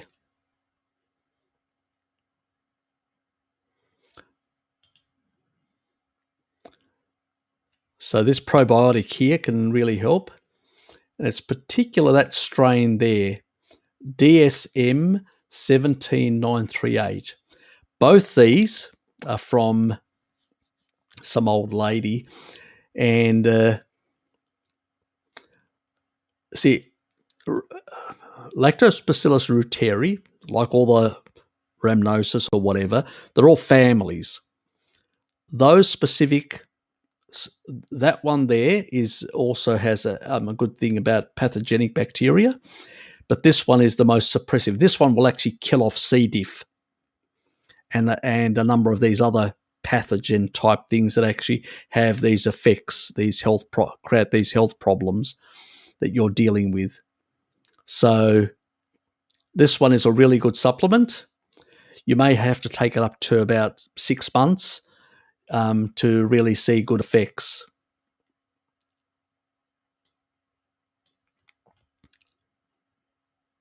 So this is the only company, this Swiss company, that's got a patent on it. So, you may find Lactobacillus reuteri other products, but they won't have the same strains. It's just the specific strains, and it's basically, we're talking about DSM 17938.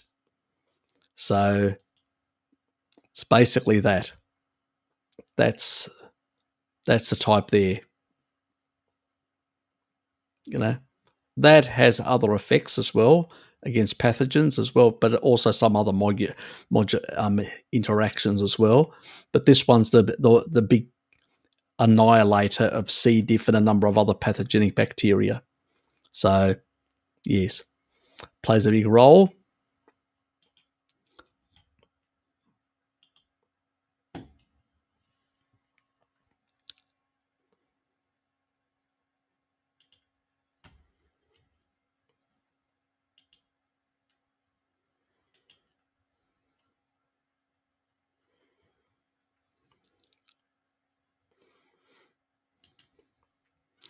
And also, eating a species appropriate diet because you're getting more taurine. Taurine also helps in some regards. But primarily you need something like this, the lactobacillus ones, and in particular that one is a very potent in clearing out a lot of this sort of stuff. I saw a video, Mike, the X-Pfizer COVID receiving by the nose, throat, effects on the lungs, getting vax in the arms, deleterious divergent antigens, etc., from the nose, throat. Yeah, look, a lot of these sort of effects, plus a lot of these it depends on the person as well, what the effects are. A lot of these side effects vary between people based on their genetics, vary between people what their health status is, what their vitamin D status is, their nutritional status. There's a lot of factors that play into this sort of stuff. For instance, people that have basically got a poorly regulated immune system, and which is the majority of people nowadays, unfortunately, they've got a very low vitamin D status. They tend to be more susceptible to a lot of these problems in differing degrees based on. So I think that's where this guy's missing. He's sort of he's seen. I mean, there's actually even research that shows like clinic. A lot of this sort of stuff is basically, there's no like absolute studies for this sort of thing. And I'll tell you why there are no absolute studies. You can't experiment on people. That's why. But what there are clinical case studies, as they're called. So what doctors have observed, that means in clinical where they've used this sort of in oncology and other areas, these mRNA types and viral vector ones, and they've seen a number of things, neurological things, catastrophic health issues with some people, not everyone, small amounts, a small percentage due to certain genetics. Some of the genetics they know, some of the genetics they don't know what is actually driving in some people. They haven't been able to determine the exact genetics because doctors don't do research, basically. So these are people that are basically in emergency or oncology or stuff like that, where they've used some of this sort of stuff and they've noticed that certain people really have poor outcomes, but they don't know exactly because there's no research, unfortunately. There's more research with the viral vector ones, and the reason for that is because a lot of young children have, not a lot, but a small proportion, a very small proportion, but a sizable amount to be concerning, have been observed that the human form of the adenovirus does cause severe clotting, and these children die in early childhood. So we know that adenovirus is about, I think I showed you once from PubMed that I did a search, about 275 studies, and they actually showed quite clear relationship and concern about adeno. So it doesn't surprise me, all these clotting issues that are actually emerge. It's not going to happen in everyone. It depends on your genetics.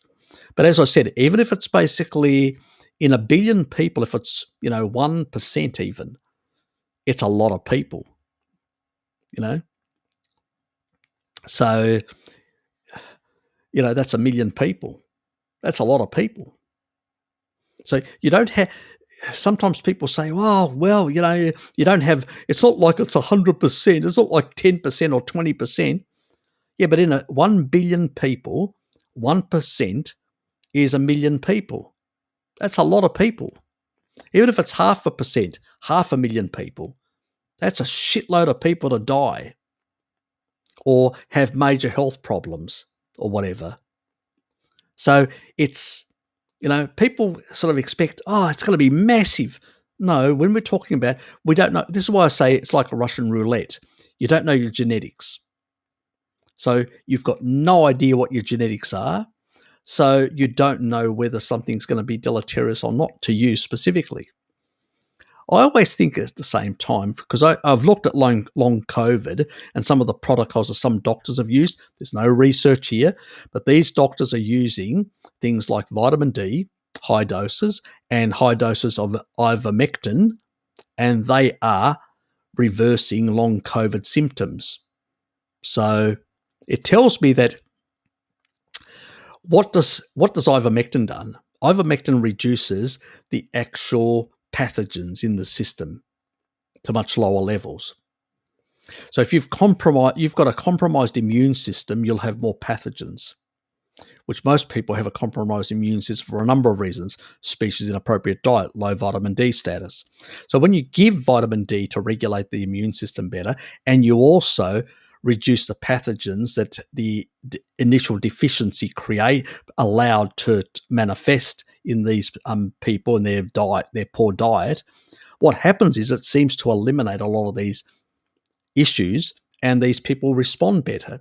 And remember what when I actually interviewed Mary Ruddock, and she talked about a lot of these tribal people that had no issues whatsoever.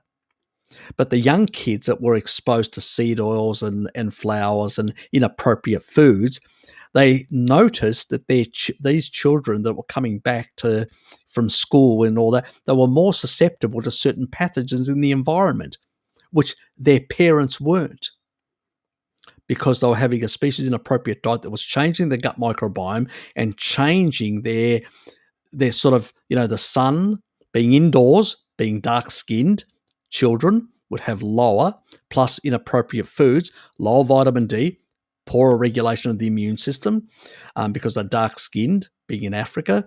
And so you need, if you're somebody with a fair skin, being out half an hour in very strong sunlight, you'll get 10,000 IUs easy. But somebody with dark skin can require up to 6 hours. Now, if you're in school from the morning for most of the hours when the sun's most intense, and then you come out of the school at 3, 4 o'clock in the afternoon, you're only going to get about 3 hours. You're going to get half the amount of time that you require to get sufficient vitamin D. You will become deficient as a child at a time when you really need it for protection for your immune system. This is why the vitamin D status of these children will be reduced, and they're also eating some inappropriate foods which will change their gut microbiome and a number of other things, and they're not supporting their gut microbiome with more species appropriate foods and the sun. Obviously, these things start unraveling, like even though their unraveling is much less, because they're still, the majority of foods that they're getting are species appropriate, so they actually see small, but they've noticed this, the other members of the tribe, and they don't know why. Well, we know we only have to look at our westernized societies, that we've been removed so much from nature, and we've got appalling gut microbiomes, appalling vitamin D status and all that. So I think the vitamin D story, and my first COVID one was all about vitamin D. It's a respiratory infection, plays a big role, but also the immune system is coated with vitamin D receptors. So good regulation of vitamin D and species appropriate foods will basically be the most protective for a lot of things. And also the tight junctions, the mucosal boundaries, the gut boundaries, the nose nose, mouth, and throat, or the mucosal layers where the tight junctions, they need vitamin D. Otherwise, those junctions aren't tight enough to prevent stuff getting in. So all these things are factors. So those are the reasons that are driving a lot of these things.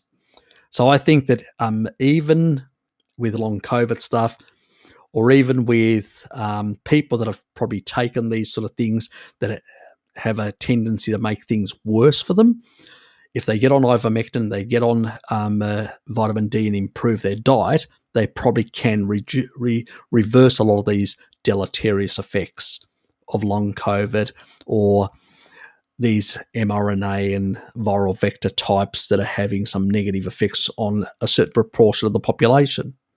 Now, will you fall into that? You may take it and not have, the same side effects or none. You may be one of those people that have got a well-regulated immune system and have zero susceptibility to certain things. Others may not be that lucky. As I said, it's like a Russian roulette. Are you prepared to take the risk? I'm not. Other people may be. That's their choice. I don't basically begrudge people's choices for employment reasons, for a whole lot of reasons. But all I do is basically say there are risks. What you do with that information is up to you, because at the end of the day, it's your body, not mine. So you have to live with the consequences of whatever may befall you. Are you going to be in that 1%? Maybe, maybe not. Who knows? You're welcome. Oops.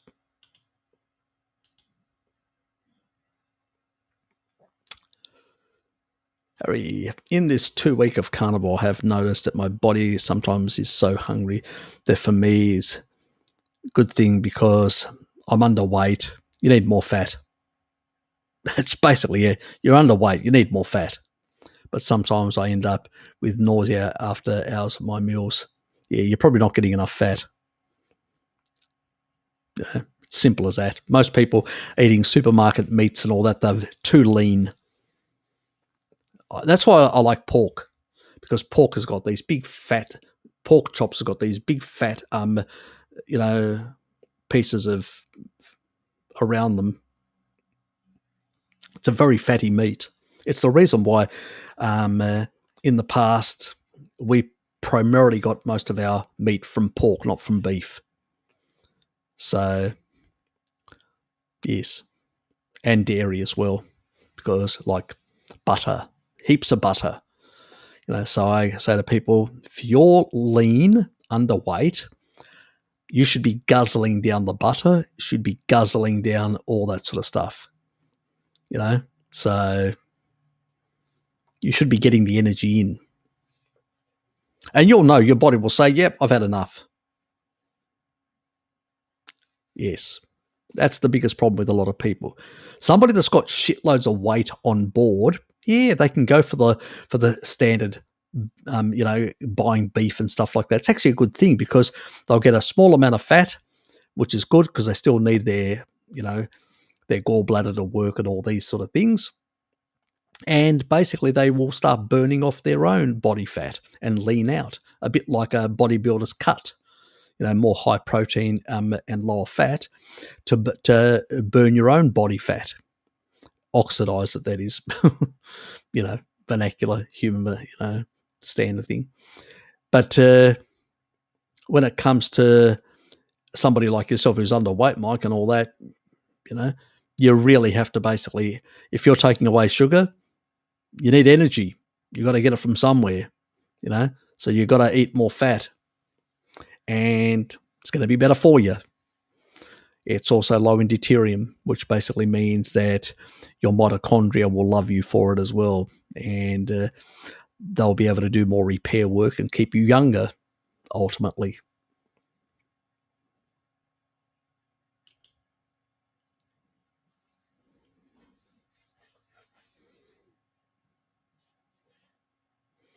Nope, not in your case. You're too lean. You need more fat. Some people that are not fat, they may not be getting enough protein in that regard, and they end up having the body asking for more. And that's because they usually the opposite. They're having too much fat and not enough protein. So, yeah.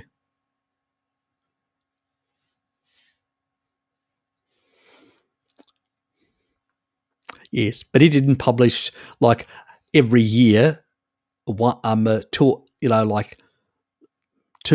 or three studies. The current crop are just publishing, publish or perish. It's just bloody madness. And they don't care what garbage they publish as long as they get more out and more citations. Because the more citations they can get better money because they get better tenure at the university. The university says, oh, you've been cited so many times. So you're actually able to use it as performance criteria for the bean counters to get higher in an organisation. That doesn't mean you're the best. It just basically means you've been cited more. If you've got a whole lot of mates of yours and you cite them and they cite you, and that's how it usually works. It's very corrupt, the whole system. It's become very corrupt, money-orientated, and citations are just basically, one cockwomble kissing another cockwomble's ass to basically get more citations. And the universities love it because they can charge higher fees. Because if they can actually show that their university has higher ranking because it does more research, you know what? They get more. They can actually charge more for people to go there and study. It's quite corrupt business nowadays, academia, compared to what it was in the past.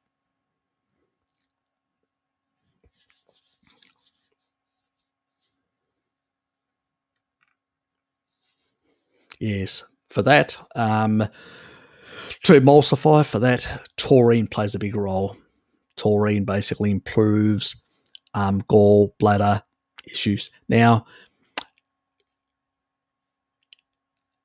if you're unlucky to have sludge, which is what I went through, and still have a bit, but it's more or less gone. I periodically get an incident. I haven't had an incident now for months. The last one was about 3 months ago. But what usually happens is you usually have a very discoloured feces when you've still got gallstones and stuff like that, or, very a gallbladder that's not functioning very well. And then eventually what happens is if you've got sludge that actually gets, if you get stones that are emulsified and made smaller, they'll eventually come through. You'll literally get floaters through the emulsification that taurine does.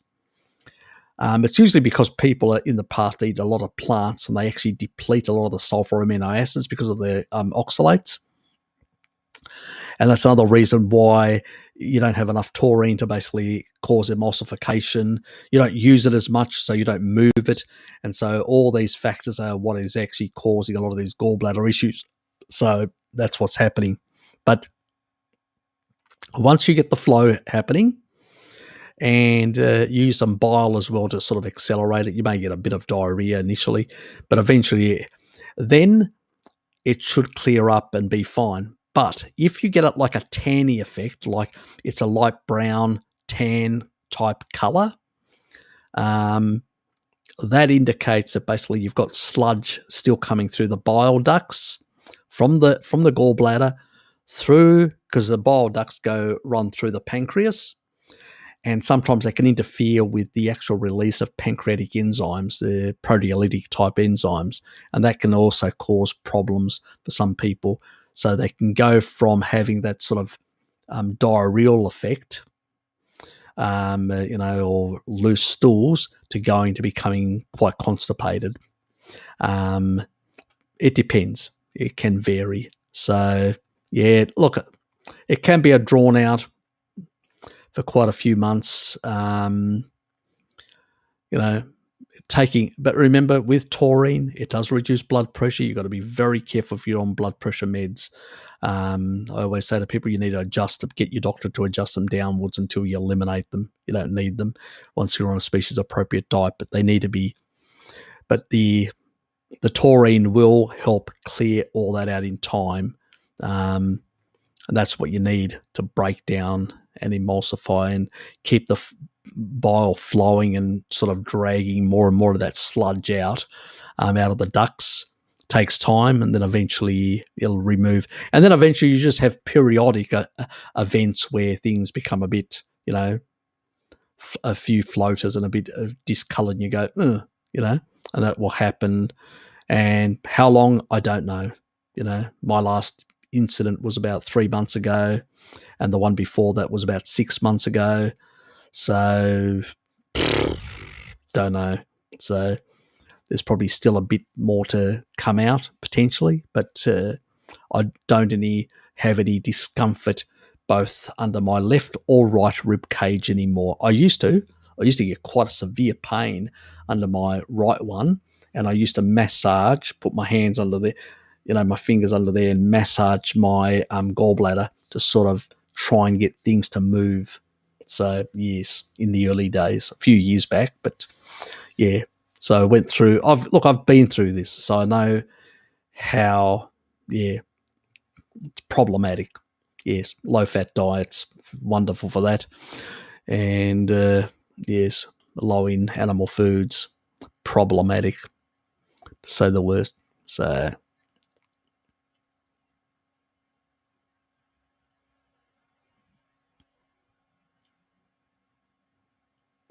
if you pass from having nausea, that's good, Mike.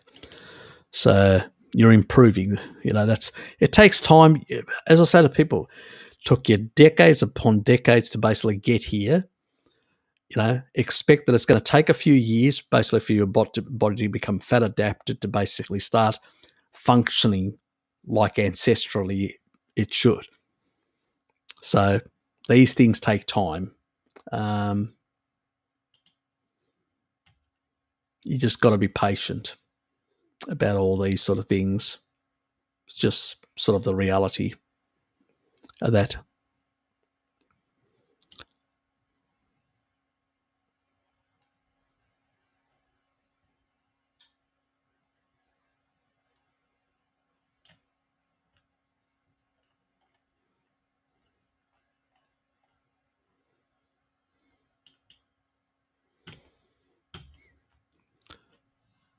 Thanks, mate. Appreciate it. Not a problem.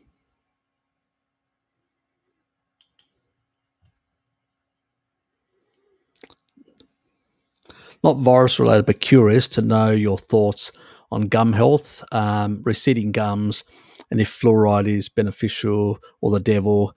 Very divided opinion on toothpaste. I actually use toothpaste, which is, look, I don't view fluoride. Fluoride, your body needs a bit of fluoride.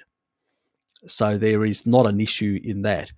Too much is probably, the body can still clear out some of that fluoride. It's not, we can still detox. We can still get rid of excess fluoride, like a lot of minerals or vitamins that are in excess, the body can clear them out. If you've got good bile, it can clear out all those related things. So it's not as biggest problem with is fat soluble vitamins, and a good one for that is the sort of the MK4. So let me just find this. I saw your thing.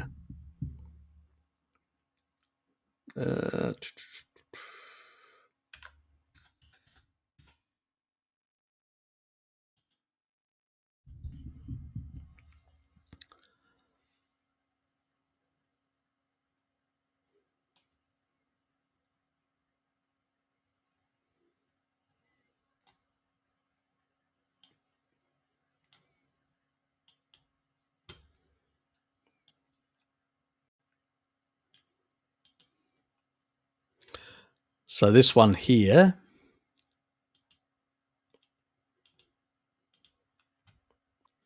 so you may want to get your metaquinone 4 up. So that's high dose metaquinone 4.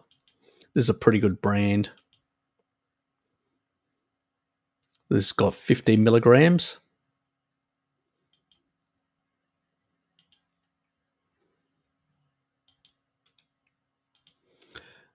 What you'll notice is it will basically, what it does is it will take metaquinone 4 has it's got an extra hook compared to the other metaquinones of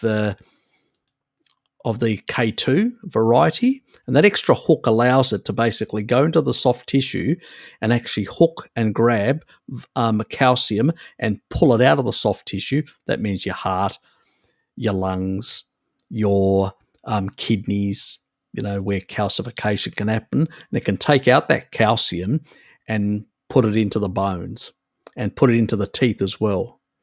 And so it can actually improve teeth health. So it's another fat-soluble vitamin, but it's important. Fat-soluble vitamins are very important because when I see people telling me that their gums are, starting to recede and stuff like that, what it tells me is that the matrix metalloproteinases, which is these collagen-degrading enzymes, your liver is producing more of them and they're not being regulated.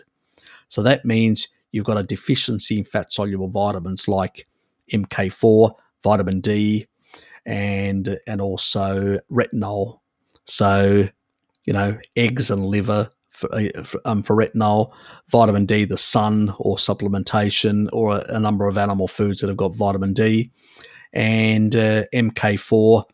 Obviously, you may want to do like a supplemental like that for 3 months in high doses that can help improve that sort of stuff. There's also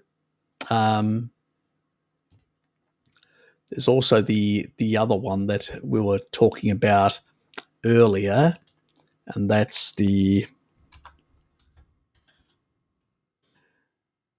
was the, where is it?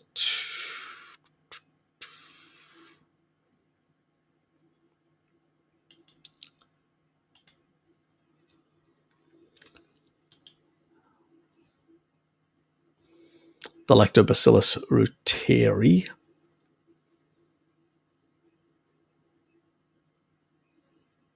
They do have one. This one here.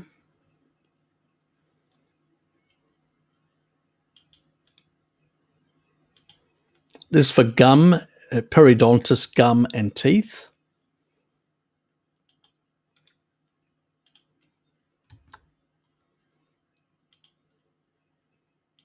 And I'll share this one. And it's their gum and teeth one. They do have this strain because it's against pathogens. That's why they put it in this one as well. But this other one, this one here, actually helps improve.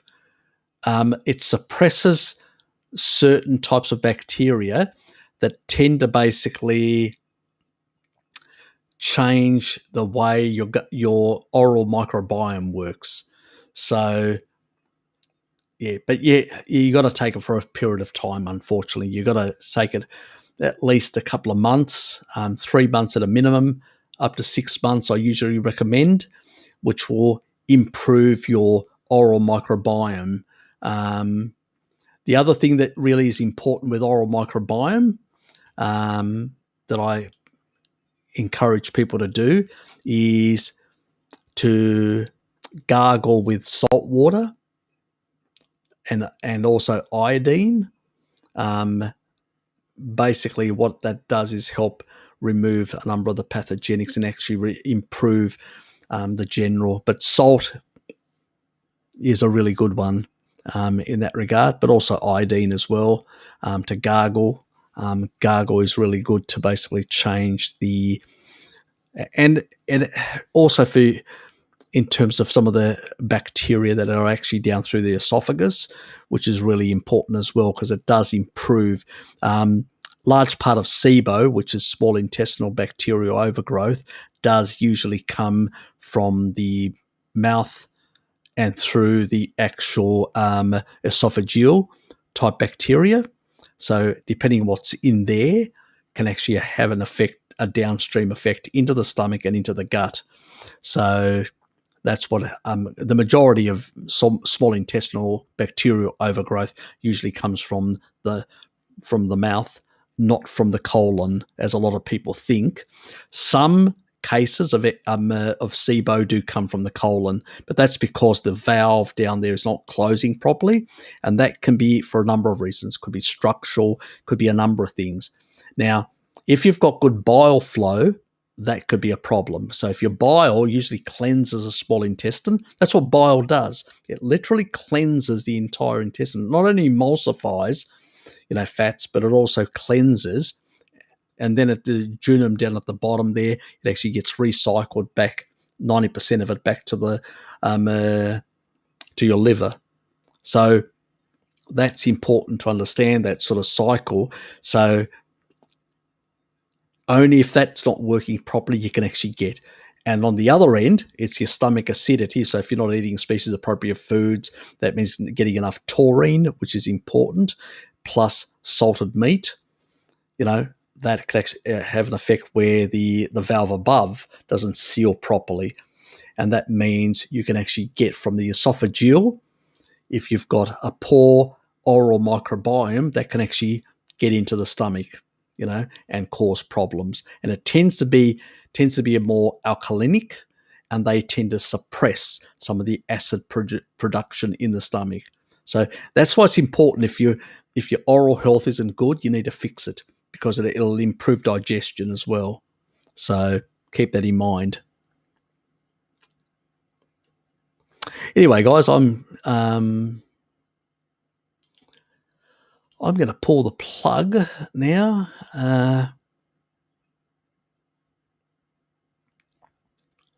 Thanks for the guys that turned up. Thanks for actually Luke's. Hold on. I better show that. The one that Luke put up before I go. He's put the effort into it. Thanks, Luke. And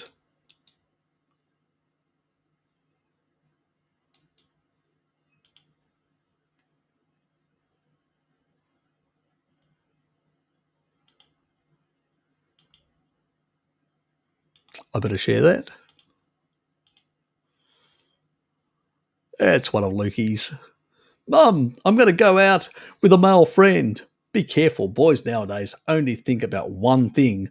She's thinking, sex, no, meat. Vegan mother. Oh, God. That's right. They don't care about sexual promiscuity. After all, her daughter will upgrade herself to an OnlyFans account as a vegan to support the animals, of course. We don't want her eating the animal foods. Nice one. Mate, thanks. You're welcome, mate. Thanks for enjoying the live stream. Anyway, we're up to 4 hours, guys. It's 1 o'clock here in the morning. I'm going to pull the plug. Thanks for your support. Thanks for being here. Hope you got something out of it. And I will look at people's emails next week. I usually get through most stuff eventually by the end of the week. I'll, in that regard. Thanks, Trouble.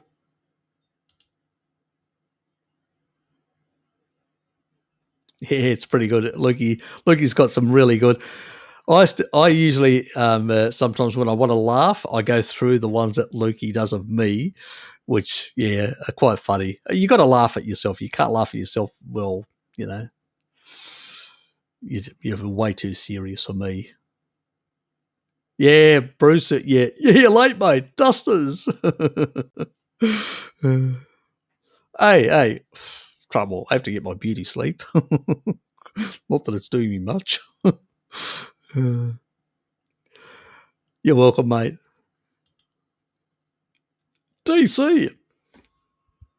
What time is this? You're late, mate. You're late. Or you were here early and just keeping an eye on us. You're welcome, mate. Not a problem. The whole reason I set up this channel was basically I suffered cardiovascular disease about a decade ago and, reversed a lot of that. I had severe glassing in my left lung, which my doctor was fearing cancer. And so I needed to find ways to reverse all that. That's what I've done. And now I'm sharing that knowledge with you guys after having looked at a whole lot of research.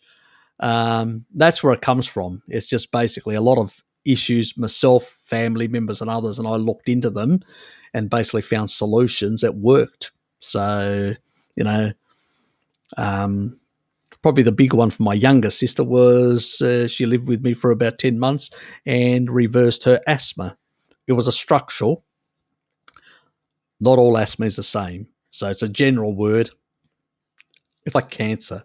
It's a general thing. But there's a number of different ways of dealing with different ones in that regard. And it's the same thing with asthma and whatever else. But, you know, because she had a very good vitamin D status. She used to go sunbaking all the time and all that. Her issue was a structural one. So she wasn't getting specific nutrients like choline, because she's got the same genetic defect that I have. And so because I used to have touch asthma, and so people that, you know, there's about 4%, sometimes up to 10% in different countries that have got this genetics problems. And if you don't get enough choline, you end up with respiratory issues or, you know, like asthma, bronchitis and stuff like that. And all you need to do is just eat eggs. They're full of choline, you know. So they're very high in choline. Eat a couple of eggs a day and you'll get the palmitate, the saturated fat, together with the choline to basically support lung surfactant and all that. And bronchitis, asthma and all that just vanish because your lungs are working, have got the right nutrients to work properly again. So that's structural type. There are different types of asthma, but that's due to a choline deficiency that both me and her genetically have those genetics that we just weren't aware of. I am now, but obviously at the time we weren't. And I improved mine without even knowing why. And then when she improved hers, I'm going, hold on, there's something here. Because I thought maybe it was vitamin D, because I knew about vitamin D playing a very important role in regulating the collagen enzymes in the lungs. And I'm going, okay, I know my younger sister was on an island, and a Greek island, always getting a lot of sunbaking a lot. It can't be that. So that's when I started going down these other rabbit holes, and I found that, we have got after the 23andMe that I did and did my genetics and found that I had this problematic pathway. I then said, well, she probably has the same thing. And that's how we found out what it was, you know, so it's through a bit of deductive reasoning. How's my favourite bombshell? Good to see you here, but you're late. Dusters, my dear, dusters. I'm about to pull the plug. It's 4 o'clock. It's 4 hours after, you know. It's a short stream, Shell. It's 1 o'clock in the morning here. I need to get my beauty sleep, Shell. You know, us old 55-year-olds in about a fortnight's time, I'll be 55 officially. So nearly there, the middle of the 50s. Oh, thanks, Trouble. No kidding. You know what Trouble's like, Shell. Yes, so yeah, that's pretty much those sort of things, and this is why sometimes people can go around in circles and not realizing, thinking that it's one thing, and then working out it's another thing. You know,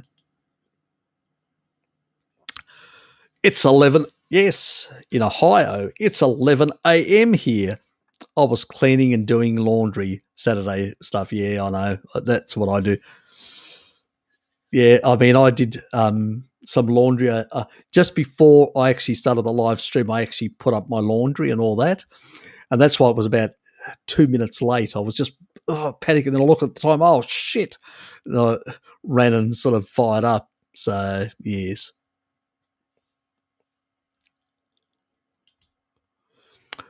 Hope you would face the names one day. Well, next I was going to do it but next Saturday we are having a Zoom session. Yes, a Zoom. Whoever wants to join. So I'll be the video. I'll see if I get a chance tomorrow or a chance on Monday. I'll put up an announcement video with a link to the Zoom thing, and then people just can. It'll be again at 9:00, which means that so.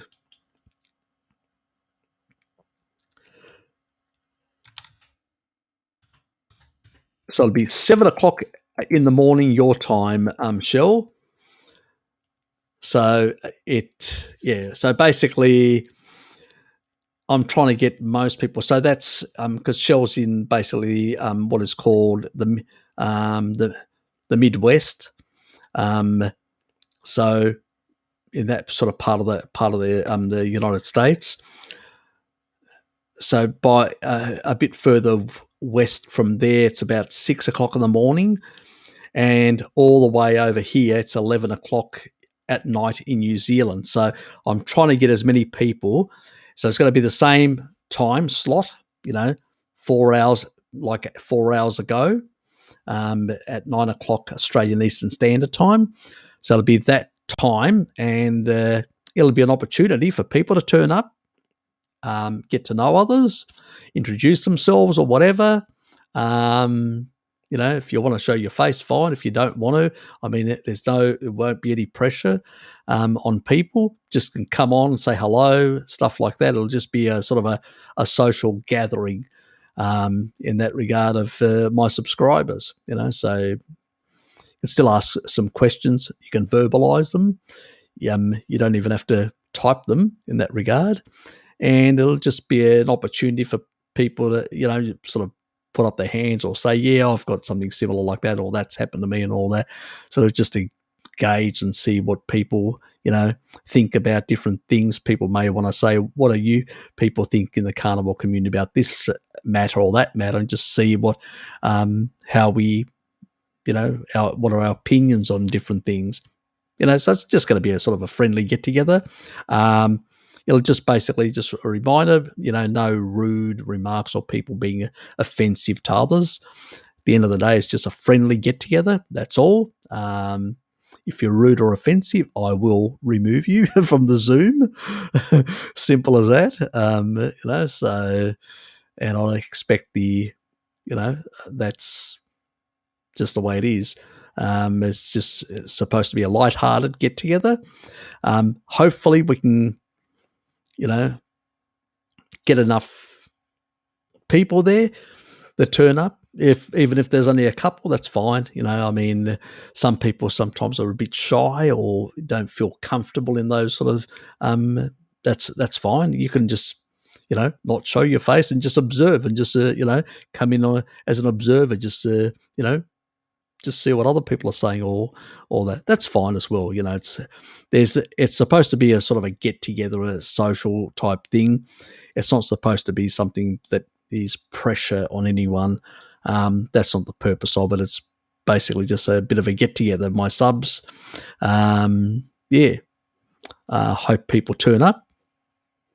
I'll leave it at that because there was quite a bit of interest.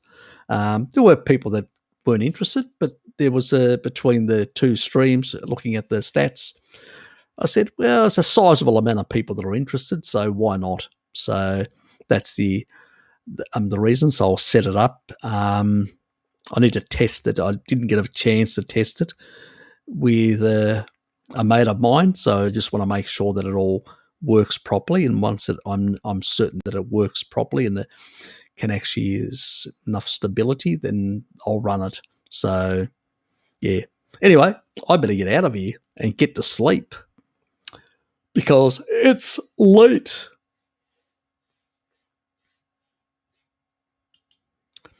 Look, I'll contact you, Lukey. I'll definitely contact you. So, anyway, I'm going to let you guys. Thanks, guys. Appreciate it for being here. Thanks for the support. and I will see you guys next week for a Zoom session on Saturday, and also for the live streams. Now, tomorrow there's going to be no live streams because I've got a couple of things that I have to do, and so we'll be back next week at the usual time, usual slots again, and back to the normal sort of thing. Lemmy, no Tim Tams. Let alone you'll confuse the North American crowd. I don't know. Do they have Tim Tams over there? No idea. Good night, Shell. Thanks. See you, Trouble.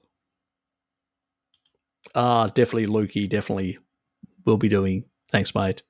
Anyway, good night, everyone. See yous, and I will chat with you guys next week.